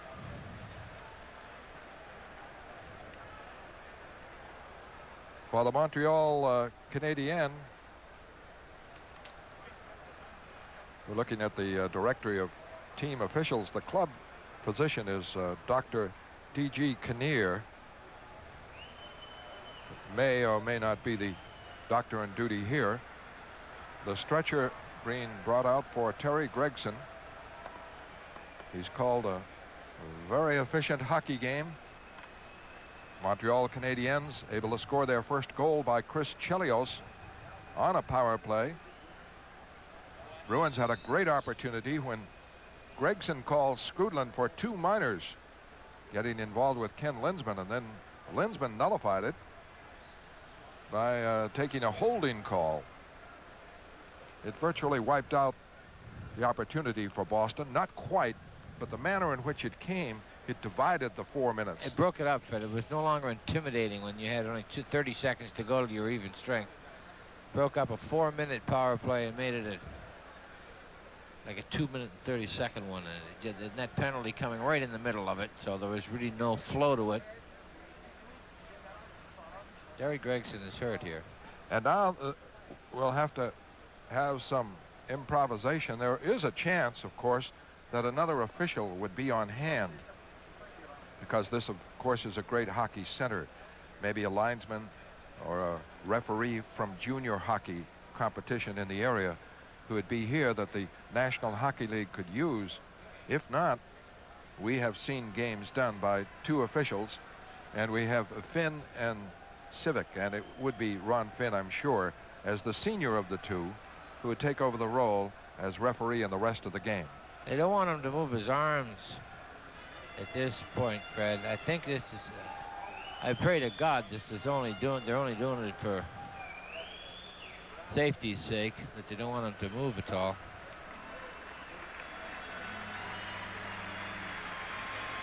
He is moving the right arm.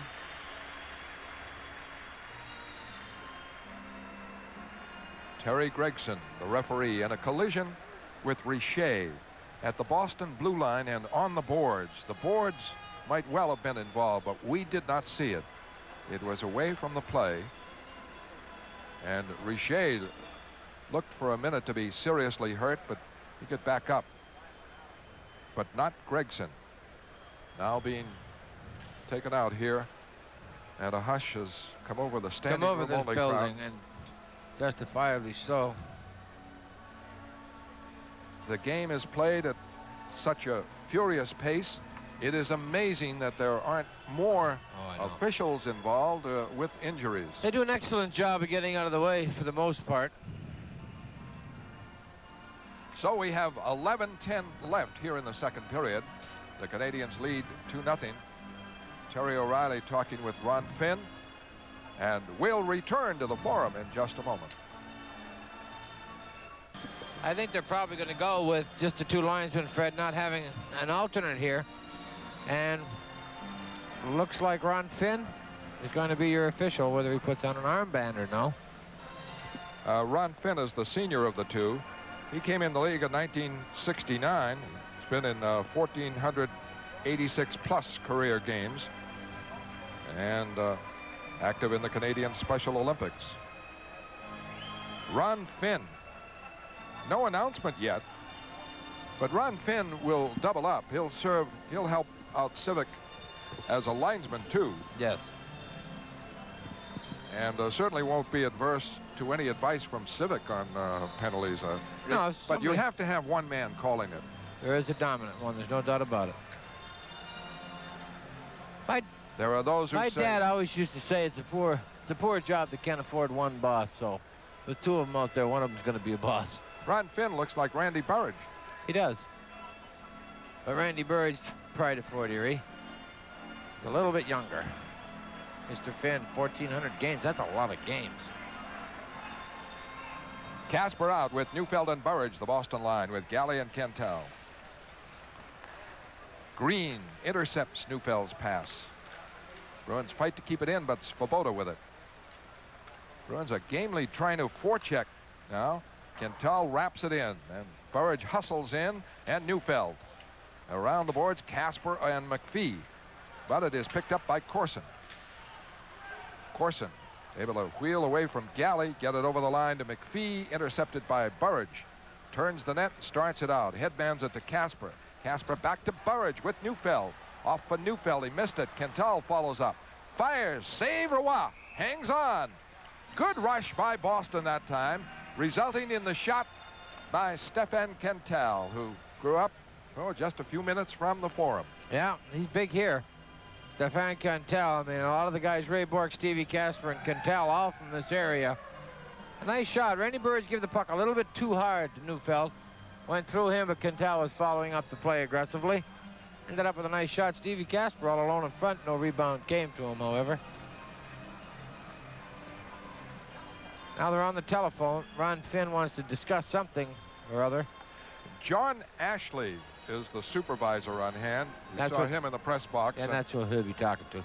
And he'll be talking with John Ashley. As the National Hockey League, virtually every game has a supervisor on hand, such as John Ashley.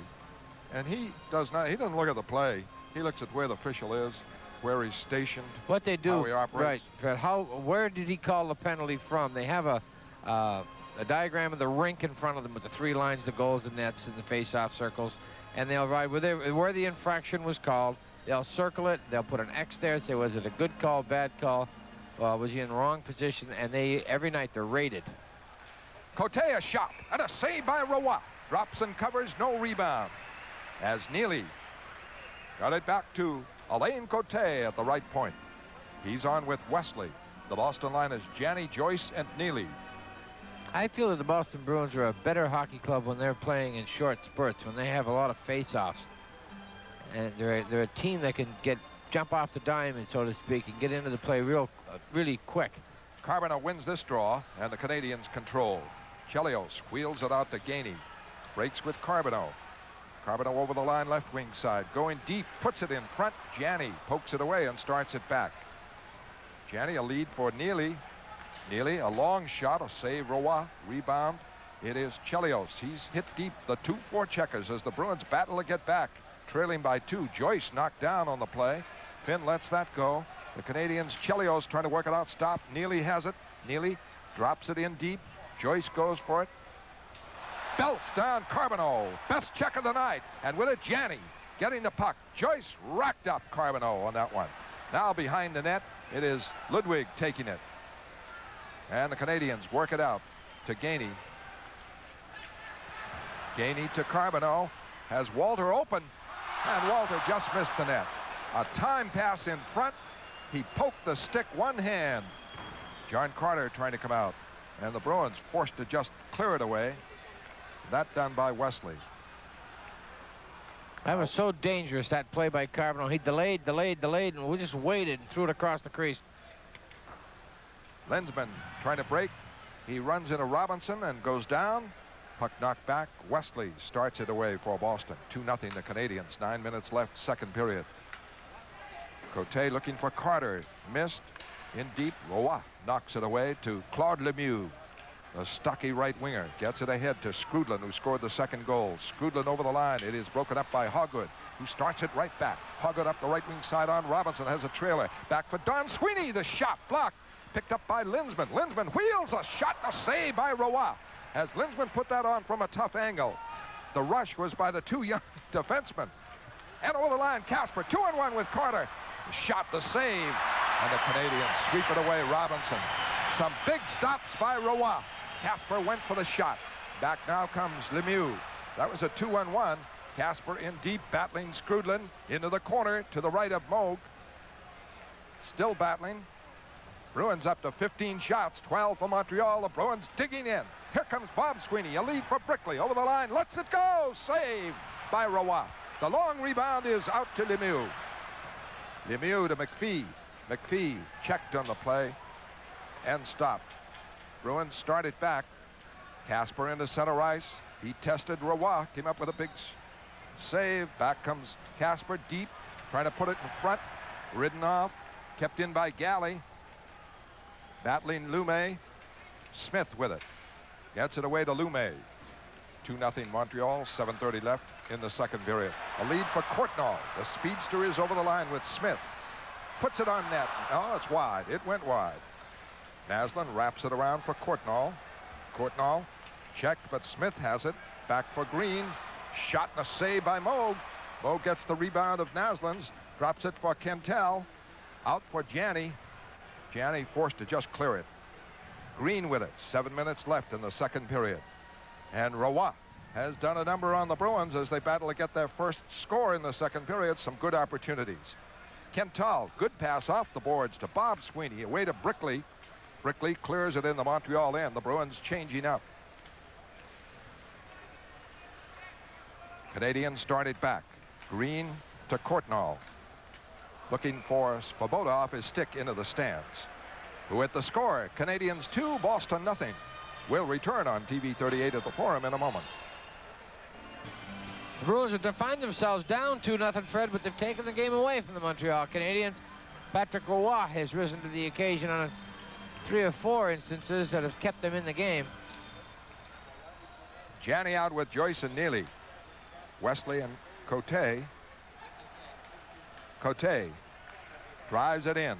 High shot knocked down by Roy for Chelios, who has scored a goal. Skrudland the other one. Chelios was a power play goal. That's the way it stands, 2-0. Alain Cote for Boston now with Wesley.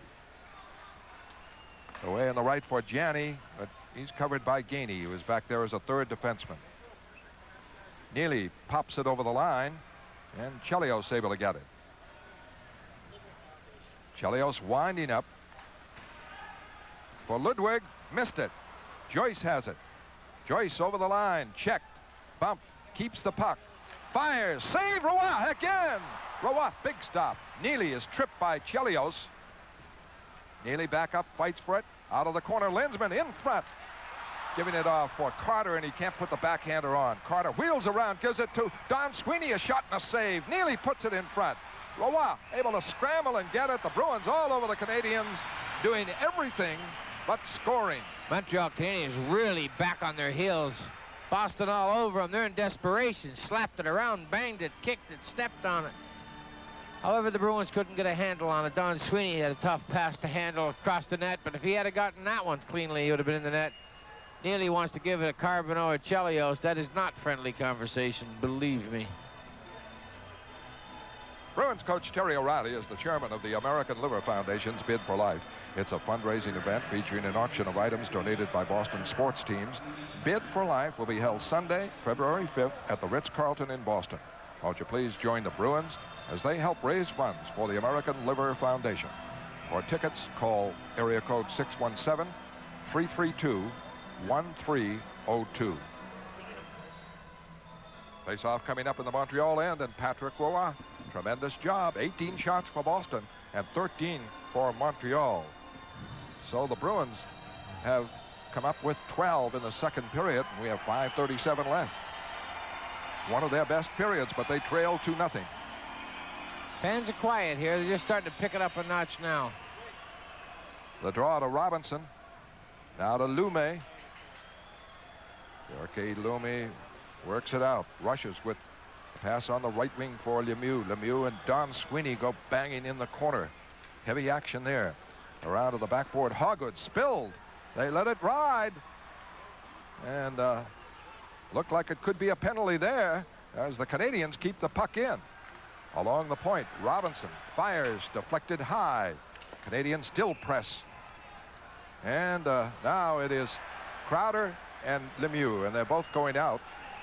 They're both going for 2. Ron Finn, a little hesitant about calling penalties. He's let 3 or 4 infractions go. Now you say to yourself, he's a linesman, and now he's the referee. He's got to not only hand out penalties, but he gets tied up in a fight. You're a man short out there. Somebody's going to have to end up in an endurance test. With the score, Montreal 2, Boston nothing. Back on TV 38 at the Forum in a moment. Keith Carter and Claude Lemieux. Claude Lemieux not very happy ever since John Carter popped him in earlier. He's going to get himself a penalty. Side of the net there, a little high stick. And he goes on. Crowder looking for him again. There's a little butt end in the face. Now Crowder's he throws the right, sees the arm go up on Ron Finn, says, okay, I'll let him go. Extra penalty to Claude Lemieux. And that's why Crowder never retaliated the second time. He wanted to. So, well, okay, let him go for 2 minutes. So, in essence, 2 penalties, but the extra to Claude Lemieux, and Ron Finn makes his first call as a referee. Galley trying to rush, can't get control. Joyce with it, has to start it again. Janney winding up against Carbonneau. Off for Hoggood. Hogwood snaps it in. He reads the play well. Roy, though, trying to clear it out, intercepted by Janney. Janney into the corner, away from Carbonneau. Broken up by Carbonneau when he appeared to have him beaten. And the Bruins able to keep it in as it bounces for Galley. His shot wide, rebound, Janney missed with Roy down. Great chance for Boston there on the quick backhand flip. Chelios able to get it now and clear it out by Galley. Boston on a power play. Trailing 2-0. 4:20 left, second period. Winding up is Galley, Skrudland chasing him. Got a minute left. Carter up ahead of Galley, who carries. Off for Janney, still out there. Janney in deep, holding, still holding. They back off him. Now he controls. Galley back for Begally. The shot. Save Roy. He's down. It seemed to deflect high, but he was able to reach and get it. The drive by Gary Galley. 51 seconds left on Lemieux's penalty. Very lucky boy. He went down very premature.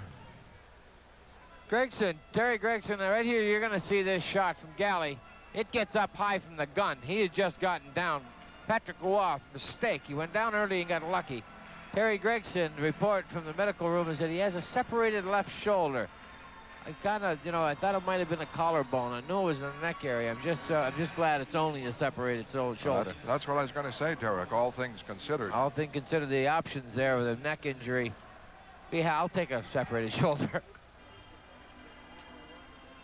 Lensman on the draw. 51 seconds left on the Boston power play. Bruins get it. Back for Wesley. Wesley, snapshot, just missed. And Roy jammed it up. Carter battling for it. It's loose. Dug out by Brickley. Brickley trying to make the play from behind the net with Carter there too, and Ludwig. Back to Linsman. Linsman back to Hogwood, right point. 32 seconds left. Hogwood along the line for Wesley and deeper. All the way across for Linsman, back for Hogwood. Screen shot blocked by Roy.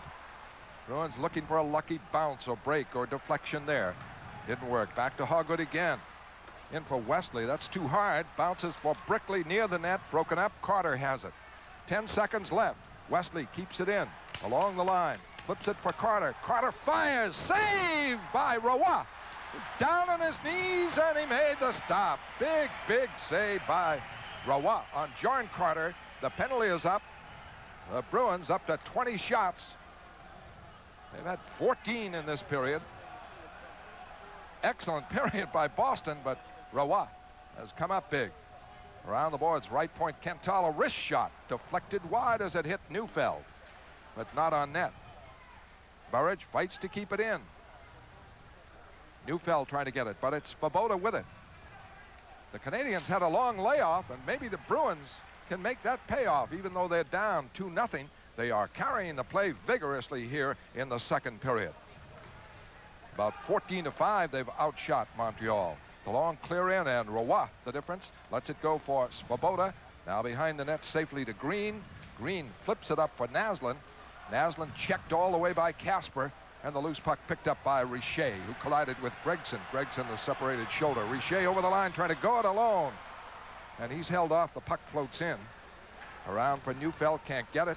It is back to Robinson, up for Naslund. Naslund puts it in front for Richer. A shot deflects away to Naslund. Naslund a shot wide. Richer on the other side. They're trading passes wing to wing. Bruins break it up now. Richer able to keep it in, losing to Kental, who clears it out. Pressure there by Montreal. A rare bit of pressure overall in the period. Moog able to clear it up on the boards to Burridge. Burridge wraps it out. The Bruins want a line change. I don't know what they're booing that for. Burridge wanted a line change. Well, finally, this Montreal Canadiens team is, the Bruins are all over them like a lawsuit here, and Burridge just iced it. The crowd boos. Let's go back to Walt Perkins in the studio. A preview of our second intermission. All right, thank you, Fred. During tonight's second intermission, we will update the other scores from around the league tonight, and it's time for the Squirts to take center ice in mini one-on-one. Plus, John Pearson brings us his expert analysis. Now, back to Fred and Derek at the Forum for the conclusion of the second period. Face-off coming up in the Boston end. 1:29 left in the second period. Canadiens are dangerous in this situation. Interesting line out there by Pat Burns. Smith, Gainey on the left. He's looking for defense. Courtnall on the right. Bruins clear it away and hustle down after it. Joyce. But it is Robinson first on it. Icing they call on the play. That's a shaky call. And a face-off back in the Boston zone. 1:21 left here in period number 2. Gainey out, final minutes, protecting the lead. Let's not think offense with Naslund. Let's think defense. And that has been Pat Burns' philosophy throughout the season. Well, I don't know of any team over the years has been able to hold a lead as well as the Montreal Canadiens. If they get it, they just seem to hold on to it. Patrick Roy, very fortunate. He got hit a couple of times in the chest down too early. And the Bruins force it out of the zone and can't quite get it over the line against Gainey. Fighting to keep it in is Craig Janney. Can't get it. Courtnall has it now to Lumet, the young defenseman. Has replaced Lawler, ready to come back, and here's Gainey in for Courtnall, back for Smith, and a save by Moog. A great stop. And back comes Janney with a threat. 51 seconds left. Janney broken up at the line as it bounces over for Joyce. It is called offside. Andy Moog coming up big on Bobby Smith in close. Here we have Terry O'Reilly. What a great save by Andy Moog. Right here you got, you're handling the puck. Cote is going to get beat with the pass. He had his man okay, but the dump back, no one picks up Bobby Smith in the slot. Andy Moog just held his ground and waited for Smith to make a move. Smith running out of room, elected to shoot it to the far side. Moog just snaked out a leg and beat him. Bruins with 20 shots, 14 in this period. Terry O'Reilly and Ron Finn going a little conversation here as to what counts and what doesn't count. Terry says, okay, we understand you're short-manned out there. We'll tolerate a mistake or two. 48 seconds left in the second period. Boston's outshot the Canadiens 14-5, but the Canadiens scored the goal. Brian Skrudland set up by Courtnall to add to the score by Chelios in the first period on a power play. Chelios gets the draw. Controlling with Ludwig. Ludwig pops it out to the Boston zone. Back is Don Sweeney, chased by Ryan Walter, who has not played that much in the game. Chelios with it. His pass stopped by Hoggood. Hoggood attacks. Flips it in wide. Carter hustles in the corner. Chelios there and Carter. Ludwig now able to move it up.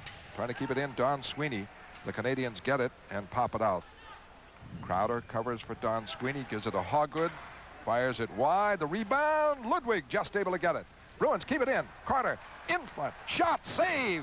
Save again by Roy as Carter put that one on the corner, but Roy held the corner. And that would have been a big goal for Boston. But Patrick Roy coming up big. 15 shots by the Bruins, and he handled every one of them. And that was the difference. In the second period, the Canadiens get a goal by Skrudland and lead it 2-0. At the end of 2 periods from Montreal, the score, the Canadiens 2, the Bruins 0. Now here's Walt Perkins at our second intermission. Okay, Fred, just ahead during tonight's second intermission, a check on tonight's other action in the NHL. Mini one-on-one with the Squirts qualifying round.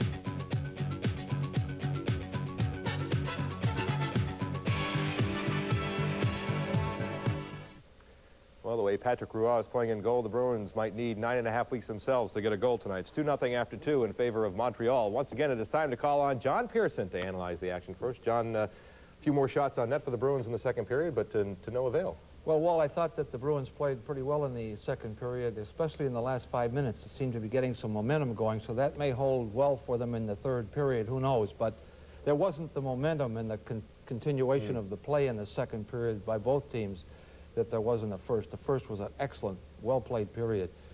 Canadians always seem to have the luck against the Boston Bruins, and things never work out for the Bruins, especially at the Montreal Forum.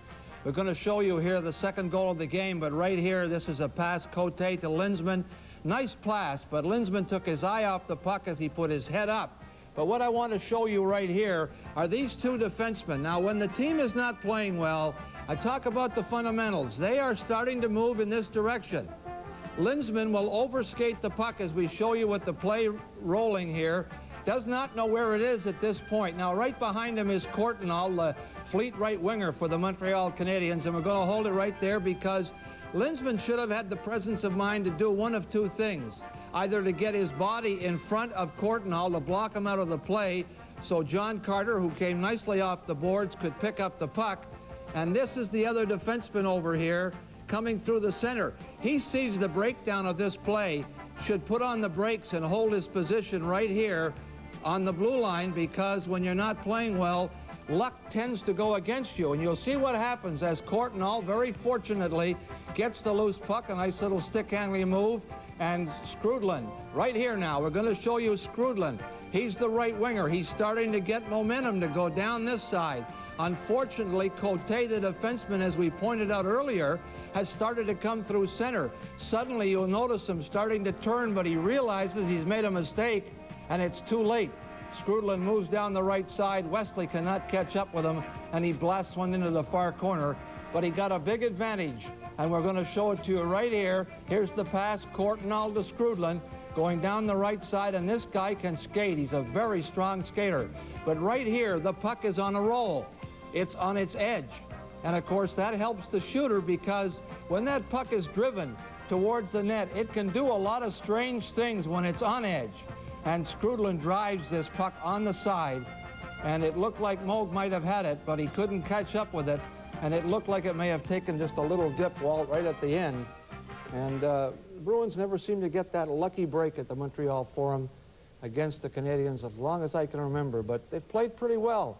They could get the next goal. They could put some pressure on Canadiens. And if they don't, it could be a long 20 minutes. I'll tell you, we're ready for third period action. Let's go back now to the Forum. Fred Cusick and Derek Sanderson. Okay, thank you, Walt and John.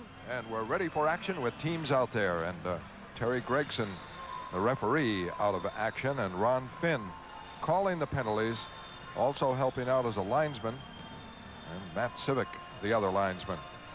It worked okay for the remainder of the second period after Gregson was hurt. They did fine. Fine job. Christmas gift come true. Kathy, Al, Tom, and Sue, please say hi to everyone back in Rhode Island. Looking forward to seeing you. Cranston East High School, Rhode Island. Hundreds on hand from Boston on this one, and maybe thousands. There are a lot, Fred. Smith intercepts a pass, gives it back to Chelios. Smith gets the return for Naslin. He's checked on the play. Alain Cote wraps it in wide. Chelios there, hit well by Burridge. Beautiful takeout by Burridge. Casper trying to capitalize on it. Around the boards, Cote has moved up. Gives it to Casper. Back to Cote. Stick handling in front. Backhander and a save by Roy. Beautiful move by Alain Cote. And a backhand tester on Roy, who stopped everything. Naslin works it over the line. Drops it for Smith. Smith's pass blocked, and Cote has it. Cote away now to Casper. Casper with Neufeld. Over the line. Goes wide on Green. Trying to put it in front. Intercepted by Bobby Smith and cleared away. Had it been complete, it was Cote moving up again, as the Bruins need, of course, to take those offensive chances. Galley trying to move in, loses to Bob Gainey. Svoboda is hit. Janney trying to pass through and set up. Joyce can't do it. And the Canadiens break. Ryan Walter over the line, the left wing side. Goes wing to wing, and Gainey gets it off the boards. Moves it in deeper. Moog knocks it away for Galley. Up for Joyce. Joyce hit by Gainey, trying to get free. And tied up in a face-off call by Ron Finn. Canadiens 2, Bruins nothing. Back at the Forum in Montreal on TV 38 in a moment.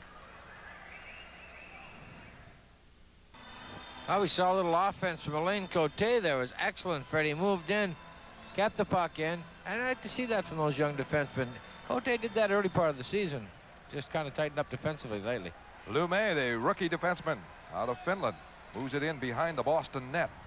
Kept in by Gainey. Back on the boards to Robinson. Robinson fires. Save, Moog!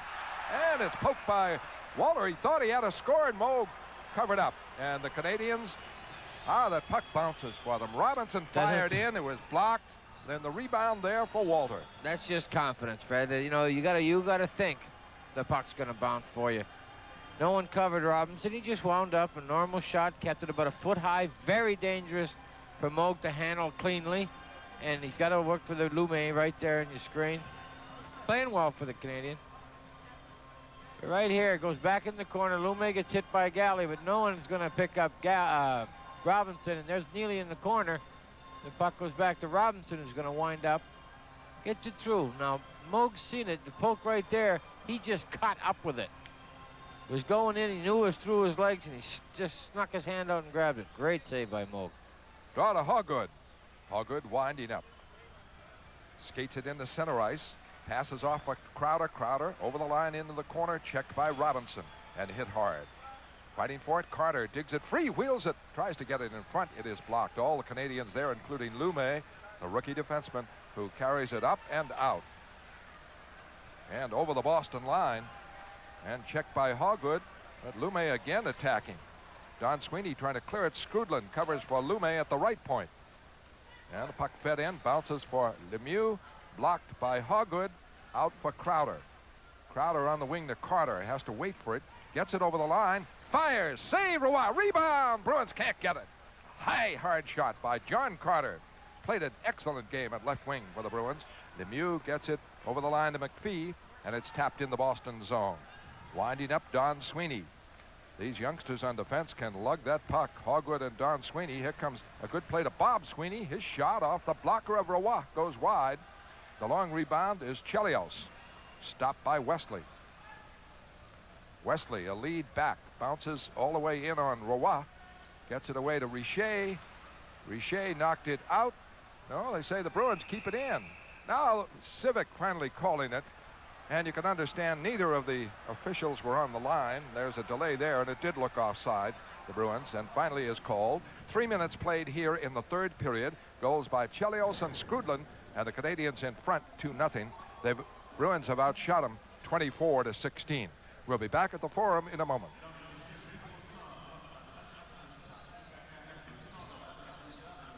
The Boston line is Bob Sweeney with Andy Brickley on the left and Lyndon Byers on the right. Naslund starts it away, center ice. The clear in deep. Going for it, Kental. Around the boards, but Corson there to tie it up. Bruins, Kental trying to move it out. Checked. Naslund bats it up. Now Richer able to get it on the boards. Cuts away from Brickley. But Bob Sweeney gets it to Brickley. Brickley away to Bob Sweeney. Bob Sweeney breaks with Byers. Off for Byers. Right wing side. Drops it for Galley. Galley shot and the screen blocked. Out to Brickley. And the net dislodged. Brickley put it in the net, but it was well off its moorings. Unhinged both sides and floating back on a pile of players in front of Patrick Roy. Andy Brickley didn't realize that net was off its mooring, so when it went in, he's a pretty happy boy. Patrick Roy. Very fortunate there, taken out of the play. The net went with it, however. Everything seems to happen for Montreal in this building. And the teams are changing up. Right here, two, Byers and Sweeney get taken to the net. Knocked Roy stiff. Now, at the top of your screen is the puck. Brickley jumps on it, but by that point, no net. So, best wishes to Falmouth and Jeff and Greg White, Steve Rennie, Alfred Clausen, say hello to Ken Conley. It's your neck of the woods, Fred. We have Chris Chelios adjusting some equipment. And the faceoff is being called outside the line. Chelios. Why should the faceoff be outside the line? Chelios knocked Bob Sweeney into it, but these two officials, let's not. Yeah, two officials, but that's what the penalty's for. A faceoff is outside the line. Janney is out with Neely and Joyce. Hoggood is on with Wesley. Bruins down by 2-0. Canadians can thank Patrick Roy in that second period. Shot kept in now by Neely, but they rule the play offside. That is one of the rare times that young Greg Hogwood has misfired on a shot in.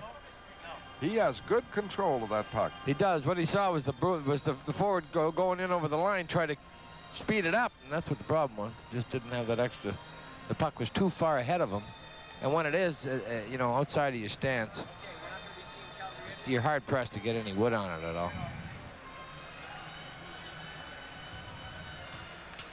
This faceoff is called inside the line. Hoggood has it back at the point. Up for Janney. Janney broken up by Carbonneau. Cleared. Boy, that Guy Carbonneau is just a defensive standout. I don't know how the puck ends up on the stick all the time, but every time he goes to check somebody, he gets it. Wesley now off for Hogwood. Hogwood wraps it in on the right wing side. Roy able to trap it. Tries to make the clear. Can't. Good play by Wesley. Shot it. Blocked. And the follow-up by Janney. Can't get it. Robinson breaks it out. Robinson works it over the line. Good pass for Carbonneau. His shot blocked by Wesley into the stands. And the face-off called. Larry Robinson missed the puck 4 times, tripped over the center ice line, tripped over the crust at center ice, still made the play to the right wing, fell down twice. Bruins next game, TV 38, tomorrow night at 8, face Quebec Nordiques. Join Derek and me live from Le Colisée for all the hard-hitting Adams Division action. It's the Bruins and the Nordiques tomorrow night at 8, and the game is on TV 38. And if the Bruins play this way, they'll win tomorrow night. Oh, blow them out if they play like this tomorrow night. Linsman and Skrudland. Montreal goals by Chelios. Power play in the first period. Skrudland in the second. 1:02 left on the penalty to Chelios.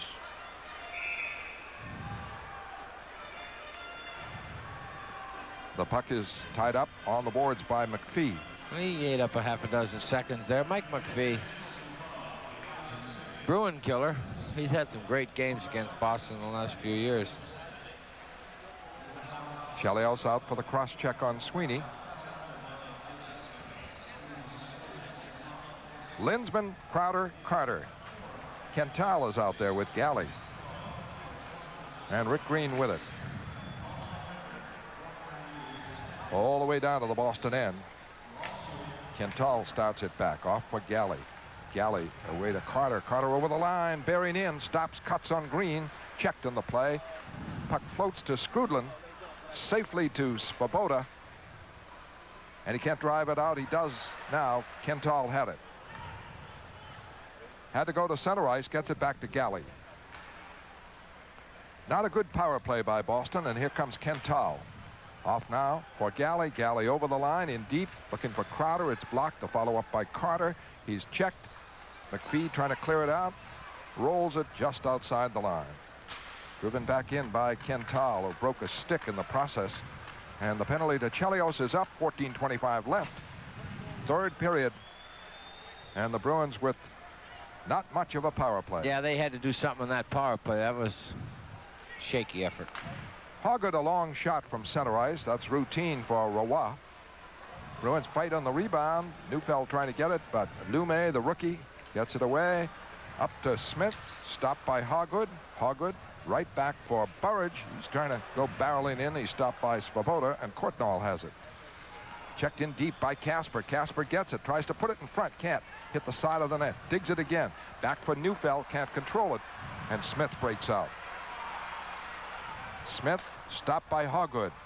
Naslund snaps it over the line. Neufeld there for Boston. He's checked. Hogwood plays the boards, moves it out, but Robinson stops it. And the Canadiens control. That's really the word here in the third period. After they sagged in the second, and the Bruins came on strong, but could not dent Patrick Roy. Hogwood rushes again. Right wing side, over the line for Neufeld. Neufeld's pass blocked, rolls in front, shot, score by Burridge on the follow-up of the Neufeld rush, with Hogwood also assisting to make it 2-1. What a great pass by Greg Hogwood to send Neufeld in. He dipsy-doodle, back and forth. He had Lume and Chelios is standing around. I mean, Svoboda standing around trying to figure out what to do with Hogwood. Neufeld just kept the Jets going. Hogwood dumps it up to him. He walks in. Neufeld with the size. Nobody took his body. And you're going to see a situation where Randy Burridge, just Johnny on the spot, jumps on the rebound. Neufeld takes it to the crease. It's right there. Burridge just snaps it away. Patrick Roy, once again, down on his knees. This time, fortunate for the Bruins, didn't hit him. And now it is 2-1 as Burridge gets it on the board from Ray Neufeld, newly acquired from Winnipeg in a trade from Mold LeMay. Don Sweeney fires it back in. Chelios trying to get away from Byers. Fires Chelios. Chelios works it free. Drops it off for Ludwig, and Byers really racked up Chelios in deep. Cote kept it in initially, now blocked. Now gets it to Brickley. Brickley, a lead for Byers, too far. Shane Corson takes over. Canadiens lead down to 1. 2-1 now. Martinson wraps it out. Intercepted by Neely. Neely fires it up. And Bob Sweeney is irate, yelling now at Finn. Finn is calling him for interference. A penalty on Bob Sweeney. Montreal 2, Boston 1. We'll be back at the Forum in a moment.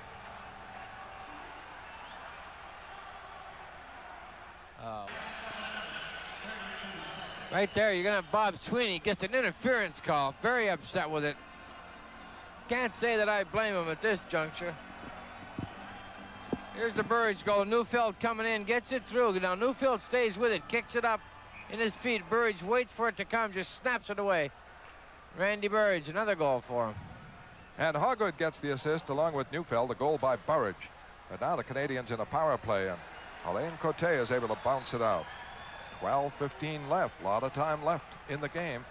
And a big moment for Montreal as they have now just a 1-goal lead. Chelios away to Svoboda. Clears it in. Smith going for it.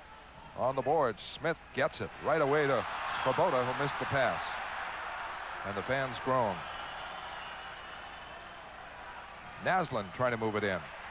Floats it away, and it's picked up by Casper. It was one of those blind passes by Montreal. Casper trying to kill time. Checked by Smith and hauled down. Canadiens start it back. Chelios over the line for Naslund. Naslund cuts across in front, drops it back for Svoboda, gets a return pass. Back to Svoboda again at the line. Again to Naslund. Moog knocked down, and his Don Sweeney back to belt Lemieux.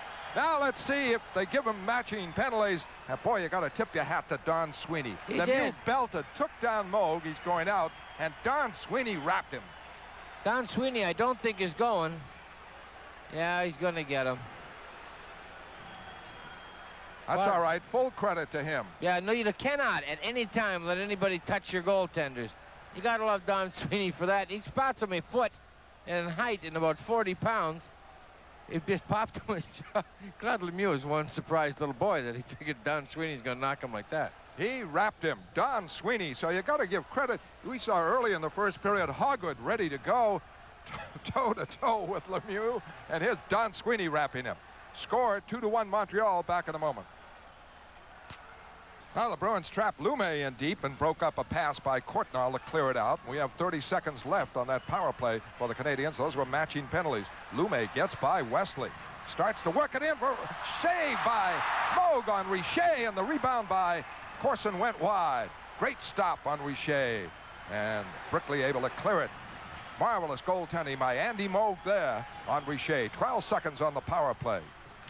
Robinson starts it back for Richer over the line. Trying to do it alone. Goes deep. Rolls it in. Knocked away. Trying to center it. Stopped by Galley. And he clears it by Lumet. And the penalty is up. The Bruins kill off the penalty. Don Sweeney in with Claude Lemieux. They got matching penalties. And Corson takes over now for Montreal.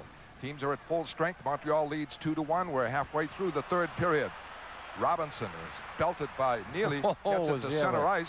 Corson gets it over the line, but Courtnall open. Richer at the flicks, and the Bruins are able to clear it. It hit the post off on the side, and Boston able to clear it out. Quintal did it as Courtnall was open. Quintal passes up. It's stopped by Ludwig. Now to Chelios. 9:52 left, third period. Montreal leads 2-1. Galley starts back, intercepts, leads for Joyce. Joyce over the line. The shot high, knocked away by Roy. In the corner, Chelios hits Joyce. Goes behind the net. Canadiens clear it up. Skrudland, who scored the second goal, works it away to Corson. Now at the Boston line, Janney winding up with Galley. Off for Quintal. Quintal broken up by Skrudland. Forced to clear it away, and Ludwig controls. Off for Chelios.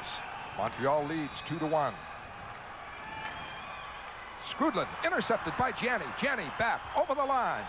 Janney closing, holding, shooting, and it's deflected wide, just wide of Roy.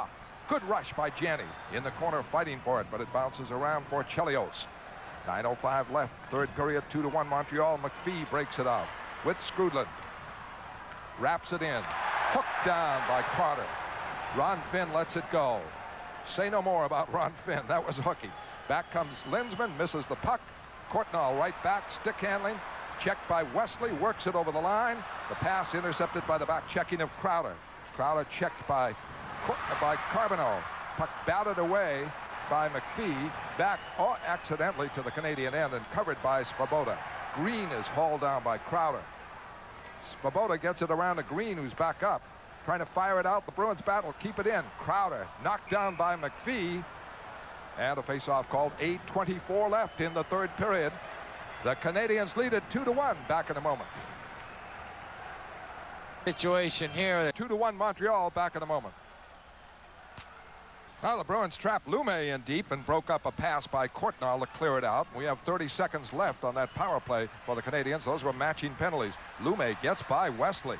Starts to work it in for save by Moog on Richer, and the rebound by Corson went wide.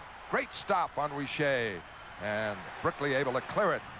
Marvelous goaltending by Andy Moog there on Richer. 12 seconds on the power play. Robinson starts it back for Richer over the line. Trying to do it alone. Goes deep. Rolls it in. Knocked away. Trying to center it. Stopped by Galley. And he clears it by Lume. And the penalty is up. The Bruins kill off the penalty. Don Sweeney in with Claude Lemieux. They got matching penalties. And Corson takes over now for Montreal. Teams are at full strength. Montreal leads 2-1. We're halfway through the third period. Robinson is belted by Neely. Gets it to center ice. Corson gets it over the line, but Courtnall out open. Richer at the flicks, and the Bruins are able to clear it. It hit the post off on the side, and Boston able to clear it out. Quintal did it as Courtnall was open. Quintal passes up. It's stopped by Ludwig. Now to Chelios. 9:52 left, third period. Montreal leads 2-1. Galley starts back, intercepts, leads for Joyce. Joyce over the line. The shot high, knocked away by Roy. In the corner, Chelios hits Joyce. Goes behind the net. Canadiens clear it up. Skrudland, who scored the second goal, works it away to Corson. Now at the Boston line, Janney winding up with Galley. Off for Quintal. Quintal broken up by Skrudland. Forced to clear it away, and Ludwig controls. Off for Chelios. Montreal leads 2-1. Skrudland intercepted by Janney. Janney back over the line. Janney closing, holding, shooting, and it's deflected wide, just wide of Roy. Good rush by Janney. In the corner fighting for it, but it bounces around for Chelios. 9:05 left, third period, 2-1 Montreal. McPhee breaks it out with Skrudland. Wraps it in. Hooked down by Carter. Ron Finn lets it go. Say no more about Ron Finn. That was hooky. Back comes Linsman, misses the puck. Courtnall right back, stick handling. Checked by Wesley, works it over the line. The pass intercepted by the back checking of Crowder. Crowder checked by Carbonneau. Puck batted away by McPhee. Back accidentally to the Canadian end and covered by Svoboda. Green is hauled down by Crowder. Svoboda gets it around to Green, who's back up. Trying to fire it out. The Bruins battle. Keep it in. Crowder knocked down by McPhee. And a face-off called. 8:24 left in the third period. The Canadiens lead it 2-1. Back in a moment. Situation here that Claude Lemieux, you got a goaltender who's going to be concentrating on the shot coming in from the point. He gets bothered by forwards all the time. He's got a thing to do. There's a cheap shot. He chopped him in the head. Now Don Sweeney doesn't know it. What happened? He didn't see it, but he sees Moog down. Well, let's go get him. He leaves him and it just attacks Lemieux. But a cheap shot by Claude Lemieux. That should be a 5-minute major high sticking and out of the game. But that's what they said. It was a new rule. Well, this is Ron Finn substituting for Gregson. And here goes Martinson and Bob Sweeney. Bob Sweeney got about 4 good ones in. Lyndon Byers, I mean, Fred. Lyndon Byers, I'm sorry. Hey, I kind of figured that was Byers. He's a talented fighter. All he did, poor Lyndon stepped on a stick, and that happens an awful lot. He's laughing. He had to fight one, and then he stepped on a stick. You got to be careful. I remember one time I had a fight with John Ferguson. I told him that. He challenged me to a fight. Awful tough man, Ferguson. Byers on the bottom, Martinson ready to go at him, and Civic fortunately stays in between, and Finn now exerting his authority. He is the referee and the linesman, and he sends Martinson out of the game. Lyndon Byers won the fight, stepped on the stick, and I remember in the fight with Ferguson, we were going around here in the forum one night, and I said, listen, he said, come on, let's go, and I said to him, well, listen, there's 20,000 people here. I said, I'm supposed to lose this fight, but if you step on the stick and I win, you're going to be embarrassed. I kind of talked him out of it, thankfully. I can't recall you fighting Ferguson. I mean, we've had a lot of fun with John. John is now out of hockey. By the way, I wonder when he'll come back. He'll get a general was released as general manager of Winnipeg. We had some fun with him out in Winnipeg, though, when I recall that you fought him. And with the score, Montreal 2, Boston 1. We'll return on TV 38 from the Forum in a moment. Galley snaps it in. 8:15 left in the game, and Byers and Martinson are out. They got misconducts in addition to the fighting. This long clear, a race for it, and it's icing against Montreal as Galley gets back, and Gary Galley, a very, very mobile defenseman. He is. He's quick. He's got some great speed, great pair of hands, and only 25. I think a steal. He's the veteran. Yeah, and you gotta be happy with Gary Galley. I thought he was impressive when he was in Washington. They said he had too much offense, not enough defense for a stay-at-home club like Washington, so they let him go. I think they let him go. Big mistake. Gary Galley is out there with Stephen Gentile. The face-off to the left of Patrick Roy. The Bruins down 2-1, 8:06 left. Randy Burridge to score. Now we got Bob Sweeney out there. You give me a bum steer on the fight there. Linden threw about 5 punches. I said, where'd Swoopler on the fight? Svoboda gets the draw and skates it right out and attacks with Corson. Broken up. The follow-up by Corson moves for a backhander. It's high and wide. The long rebound. Svoboda broken up, but it's covered by Richer. Richer snaps it back in. Kental going for it. Stumbles. Now gets it off, and it bounces for Boston to Brickley. Brickley breaks with Bob Sweeney. Sweeney trying to cut in, and Green knocks it away. Covered by Brickley in the corner. Brickley trying to make his play. Cross in front. A backhander by Neely. Just missed the corner as Brickley set him up. Richer breaks back for Montreal. Broken up by Neely. It bounces over to McPhee and is called offside. And Cam Neely came so close, just missed on the far post. Great play by Andy Brickley. Andy Brickley's skating tonight. He's just flying, playing exceptionally well. Nice play to Neely. Just a little wide. 7:26 left, third period. Montreal 2-1. And tonight, right after the game, TV 38's Movie Loft presents 9.5 weeks. That's 9.5 weeks. Don't miss sexy Kim Basinger and the role that made her famous. It's the sizzling 9.5 weeks immediately following tonight's game here on TV 38's Movie Loft. Lume, good-looking rookie defenseman. Lawler ready to come back, and they may just trade him. Here's a race, and Courtnall's got speed, and he is getting there. Now checked by Wesley. Wesley able to cover it at the backboards, tied up by Smith and Courtnall. Casper trying to get it free. Casper does. Cote clears it around and out. Picked up by Naslin, though. Naslin intercepted by Burridge, who has the Boston goal to Casper over the line. Casper cuts by one man, has a man open, and can't get it across to him as he was checked in the play. Made a good rush, and the Bruins battle to keep it in. Burridge hustling on the boards. It is knocked away by Lume. Lume works it out to Robinson. Robinson's pass stopped by Alain Cote. Back up the boards. Casper, Naslin, Neufeld battling. Boston goal by Burridge from Neufeld and Hogwood. Now it rolls in on Roy. He clears it out to Naslin. Catching a line change. Naslin drives. A save by Moog. And he gets a whistle. A face-off to the right of Andy Moog. 6:21 left here in the third period. Boston 27 shots. Montreal 18. Montreal and goals by Chelios first period. Scrudland second. Boston goal in the third by Burridge.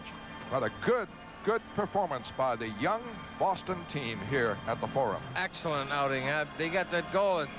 That's the first goal in 126 minutes and 19 seconds scored on the Montreal Canadiens, who have played the best defensive hockey in the league over the last 6 weeks. Just playing outstanding, and the Bruins taking it to him here tonight. Save for a very fortunate Patrick Roy. they could have the lead. Carbonneau on against the Janney line. The faceoff is to the right of Moog. Janney trying to position his teammates. Gainey out there with Walter.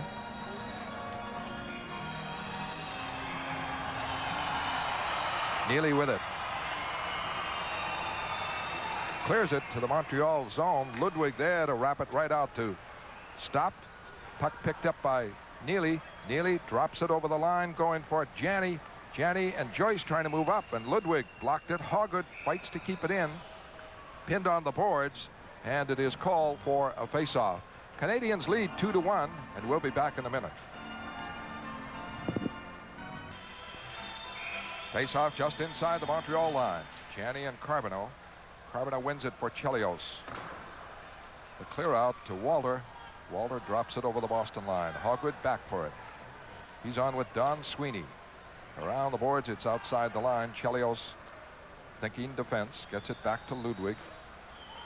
And he just pops it in the air. Sweeney with Carbonneau on him. Trying to move it out, but it goes in the stands on the face-off called out to the right of Andy Moog. 5:38 left in regulation. Montreal with a 1-goal lead here. Terry O'Reilly certainly has to be enthused at the performance of the team against the potent Montreal Canadiens, the best record in the National Hockey League, and particularly enthused watching Don Sweeney wrap Lemieux and Hoggood challenge him. You got to love the guys for that. They're young and they're game. They're eager to play. They want to play. They got the heart. It's just a matter of a little experience. Skrudland now against Linsman. Lemieux keeps it in.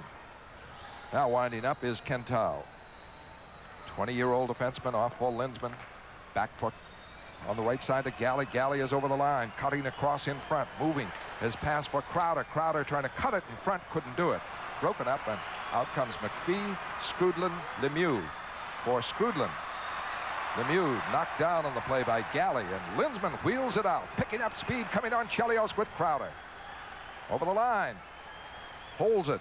Now gets it for Carter. The shot is blocked. Blocked, and a lead now on the right for Lemieux. It was blocked by Chelios. Tough angle shot and a save. And behind the net, Kental falls down. But now back up is Linsman. Great chance for Carter. It hit the stick of Chelios.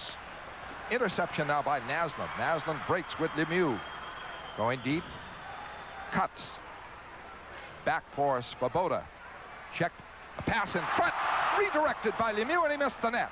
He was 15 feet in front, in great shape. And the Bruins clear it out. Picked up by Green. Boy, Carter was set up for a great chance. He blasted it dead in front, and it hit and broke Chelios' stick. And he was hurt on the play, too, as well, Fred. Round the boards, it's kept in now by Wesley. Wesley trying to set a play. Green breaks it up. Clears it around the boards. Cote moving up. Checked by Naslund. Svoboda gets it to Green. 4:08 left regulation. 2-1 Montreal. Bruins keep it in, but the pass deflected away to Naslund. Richer knocked down. Richer saying he got hit in the face with a high stick. Trying to get a penalty on Sweeney. No indication from Finn that a penalty is being called. No, he just called that he was hurt. Now, he missed the one to Lemieux on Moog. Bob Sweeney is one that clipped him a little bit. No, he called the penalty on Lemieux. Yeah, I know, but I mean, it's a 5-minute one. 5 minutes. High stick, says Finn. Oh, come on. Richer is out, and it could be that for the rest of the game they'll have the man advantage. Yeah, that's it. That's unbelievable. Now, what you going to call on Moog? Same thing. Come on, Ron, smarten up. It's a 2-minute penalty on Bob Sweeney, but there are just 4 minutes and 1 second left in regulation. You're gonna watch right here. He has no intention of hitting Lemieux in the top right of your screen. Hitting Richer. I mean, Richer goes down like somebody shot him. Well, accident or not, it's been called this year in most instances. Yeah, that's and true. Was there, and he did not call 5 minutes. Richer moved out. So, Bruins got somewhat of a break. Robinson is arguing with Finn that it should be 5 minutes. Of course, he's going to try to get, Larry's going to try to get the 5-minute major out of it, but it's too late now. Ron Finn looks like Randy Burridge, as we said. Oh, I tell you, twins. You think so? Okay, Derek, I'll drop it. No, I never noticed it before. I mean, you mentioned it earlier, but so much younger. The Bruins have played an excellent game. Outshot Montreal 27-19 to this point. 4 minutes left in regulation. We'll see Sweeney on the upper right. Top right there. Bob Sweeney just swept across trying to pick up Richer. Held him with it like an axe. Down he goes. And you see the position. John Ashley will note the position of Ron Finn. Right on top of it. Clear cut look at that one. And the Bruins are short-handed right now.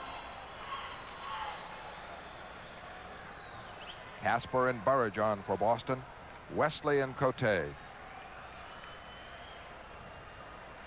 young Boston defense has held up quite admirably against the potent Montreal Canadiens. Montreal's been opportunists, and the Bruins stymied particularly in the second period by Roy when they had 15 shots. Casper breaks up Chelios and clears it right back in. That sweep check of Derek Sanderson's used by Casper effectively there. Out comes Naslund. Drives it in. Could be icing if Wesley can get there. Well, they thought he was shooting on the goal. He wasn't. He knew what he was doing. He was touching the puck and driving it wide. He's had some accidental scores He's had a couple. recent date, but the fans groaned. They had the impression that Wesley was driving it in the net. What he was doing was touching it first, and even had he driven it in the net, it was icing. It would have been icing. What I always wanted to do in a situation like that was to shoot it in the net. That's what I always. Right here, Wesley now he comes out. He figured, all right, just shoot it in the net. He knew where it was going. Everybody here in the building all excited. He didn't have to be that close, though. No, he didn't. He just chipped it away. That's no big deal. 3:21 left, regulation. 1:20 left on the penalty to Bob Sweeney for high sticking. Linsman out with Brickley. Skrudland is out for Montreal. Linsman trying to set the face-off up to down Sweeney if he can. Svoboda, the defenseman, would go to Hoggood. I don't know if he wants to do that. I would put the winger on the corner, but Svoboda gets it. Linsman and Brickley. Hoggood and Don Sweeney, rookie defenseman for the Bruins. Lemieux broken up by Hoggood. Now gets it and wraps it in. Moog tried to one-arm it around. Lemieux blocked it. Hoggood gets it free, and it is cleared out by Linsman. Green is on. So understandably, the Canadiens are thinking defense, even though they have a power play. 52 seconds left on the power play. 2:49 left in regulation. 2-1 Montreal.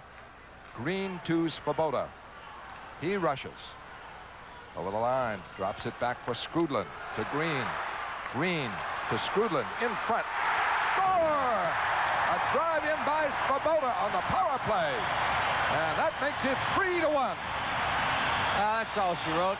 A great effort by the Bruins, though. They played awful hard tonight. Andy Brickley almost had that pass picked off. Montreal very fortunate to pull this one out. Peter Svoboda, an excellent shot, just one timed it in off the post. Right here, now you got Kenny Linsman almost stole it as well. Rick Green fakes the shot, slides it across. Brickley never got down. He just one timed it up off the crossbar, and Linsman a little unhappy with Lemieux punched him in the mouth for good measure. Right there, Andy Moog, just an excellent shot. Don Sweeney went down the block. It just got over his shoulder as well.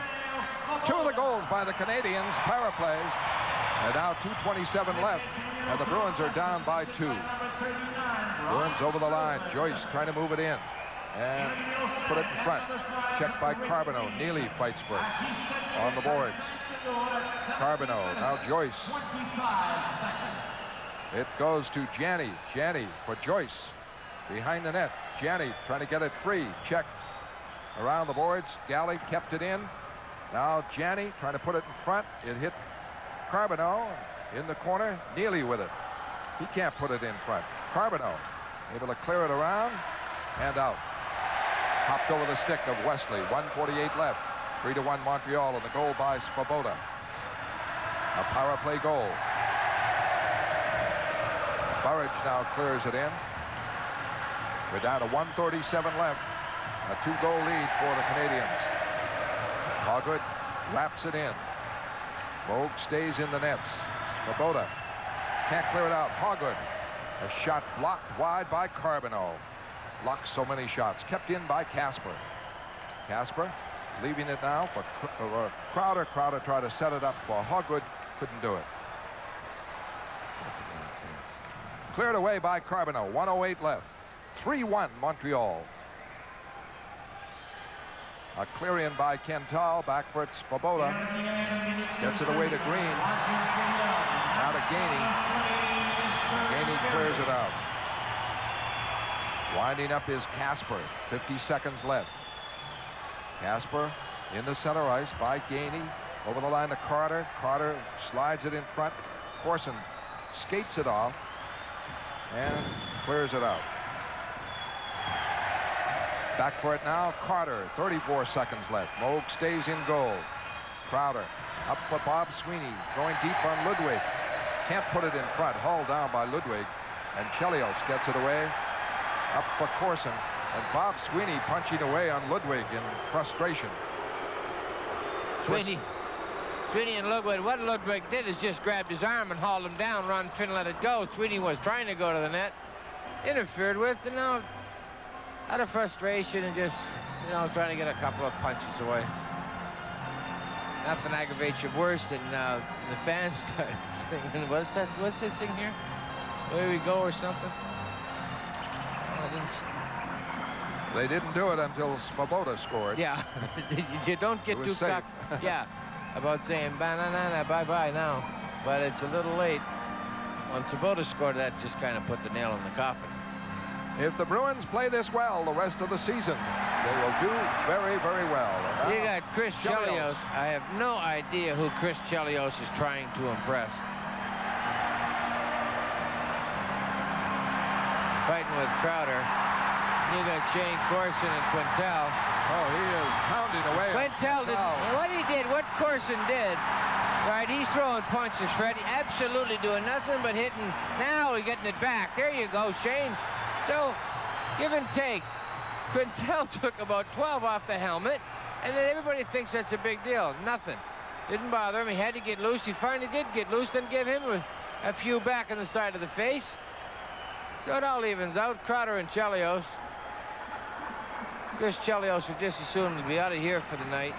Limited manpower as far as officials are concerned. Quintal is not finished with Corson at this point.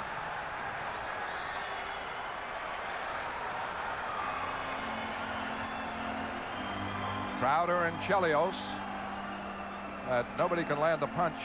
No, you got Screwlands out there grabbing Hogwood.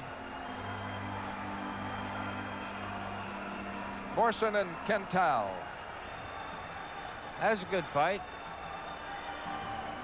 Shane Corson. Stephen Quintal. We got a good look at the youngster, 20 years old. Now Corson and Quintal decide they're both exhausted. I think I can't lift my arms anymore. How about you? I can't either. They let it go. Sweeney and Ludwig. I tell you, the Bruins need this aggressiveness from Bob Sweeney. It's only 23 seconds left. It is late in the game. Bob Sweeney's a big guy. He's got to play that way. If he plays that way. And aggressive. Yeah, if he plays that way, he's going to be very, very effective. Here is Sweeney, and there is Ludwig. And Ludwig.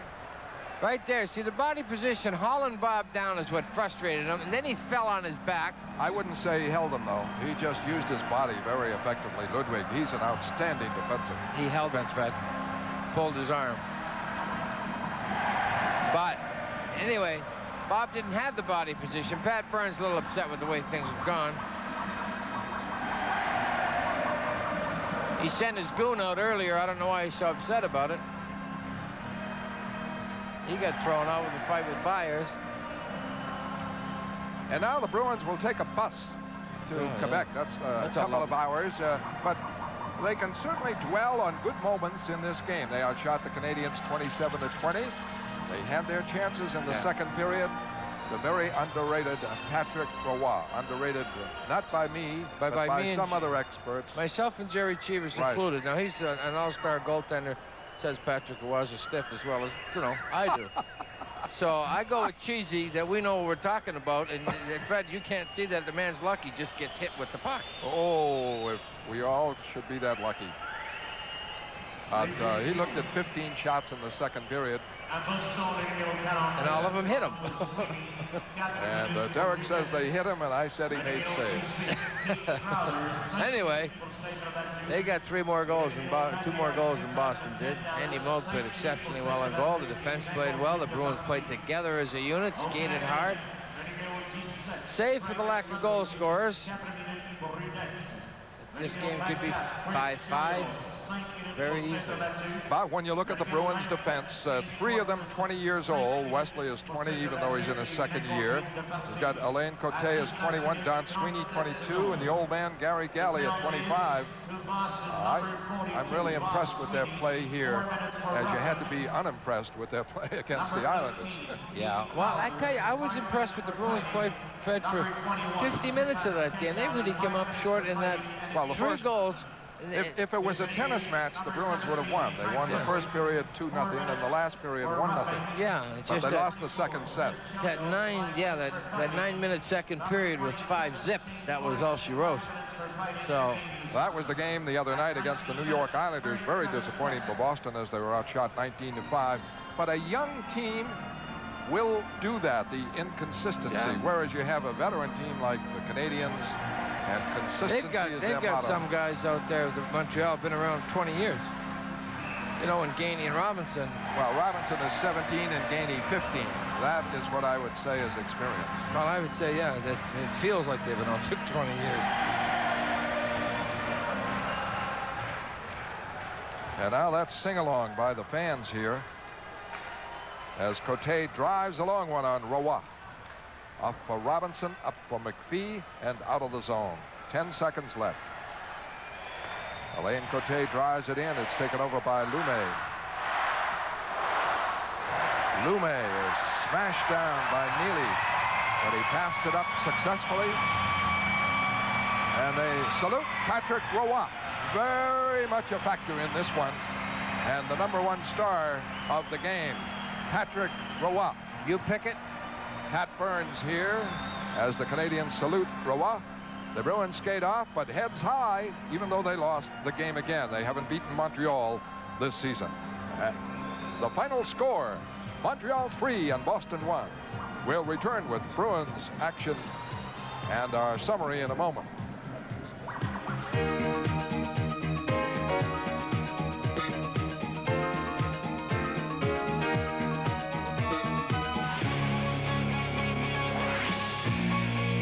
Star Patrick Roy. #2 was Russ Courtnall, and #3 for the Boston Bruins, Randy Burridge. All right, good. I didn't pick the stars. I wouldn't even have put Roy in there.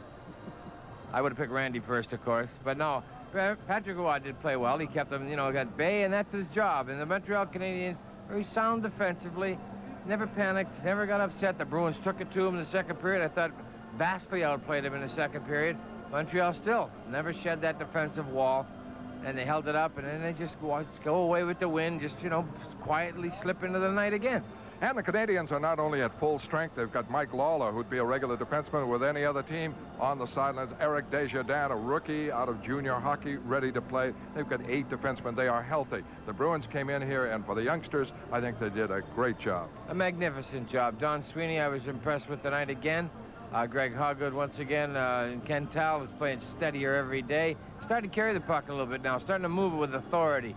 And you have those signs that are going to give you a lot of confidence down the road that someone's going to get injured. You're going to get some players back. When you get Ray Bork back, God forbid if we had Kluzak healthy and Peterson and Telvin, you got some decisions to make.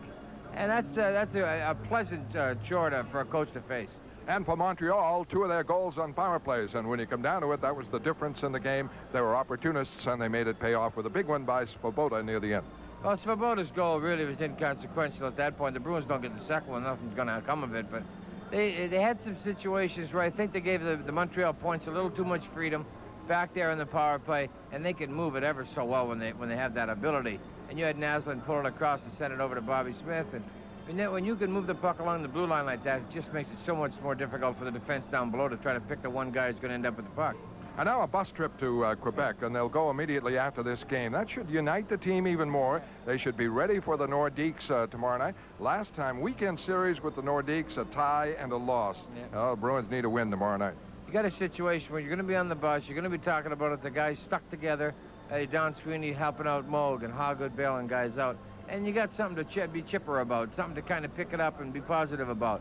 That it was a camaraderie-oriented game, that they played well for 60 minutes. They just came up short under the score, but they played solid hockey.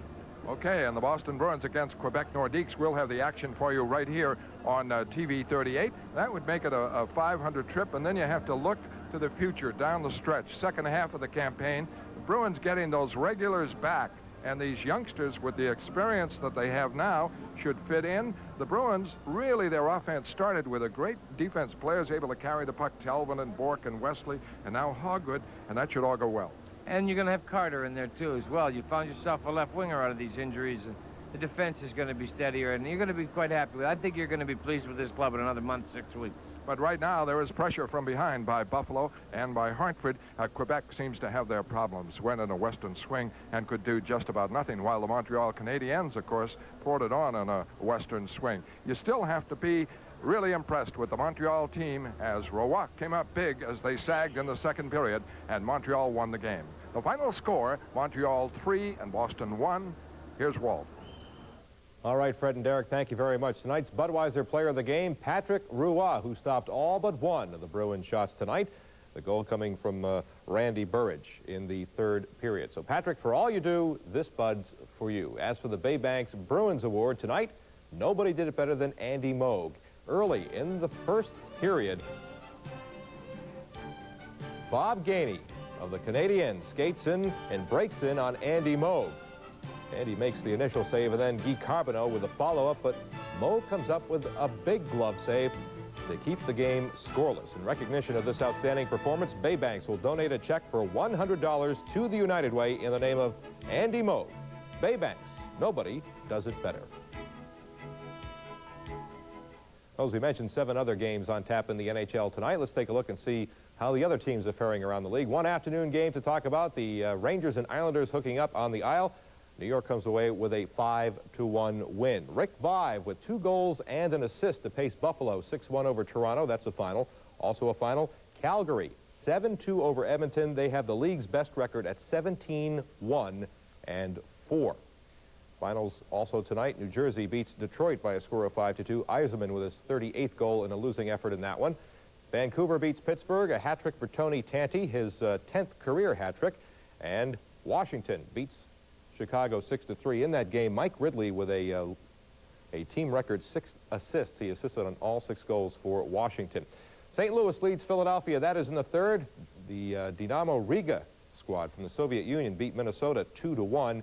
And the Red Army squad, also from the Soviet Union, beats Hartford by a score of 6-3. So with 1 game to go in the Soviet tour of the North American continent, they hold a 6-5-2 edge over the NHL teams. As for the Adams Division update, Montreal now with a 21-point lead over the Boston Bruins, and the Bruins' record slips to 16-17-9.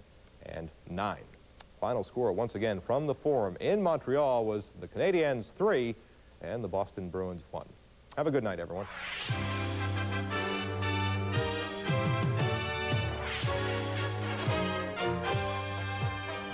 Boston Bruins hockey has been brought to you by Baybanks.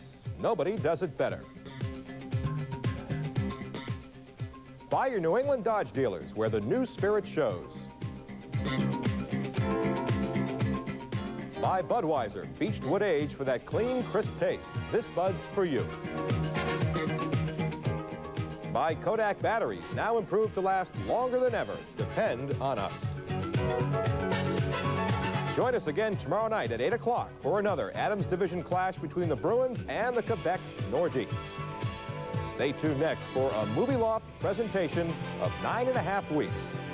This has been a TV 38 sports presentation.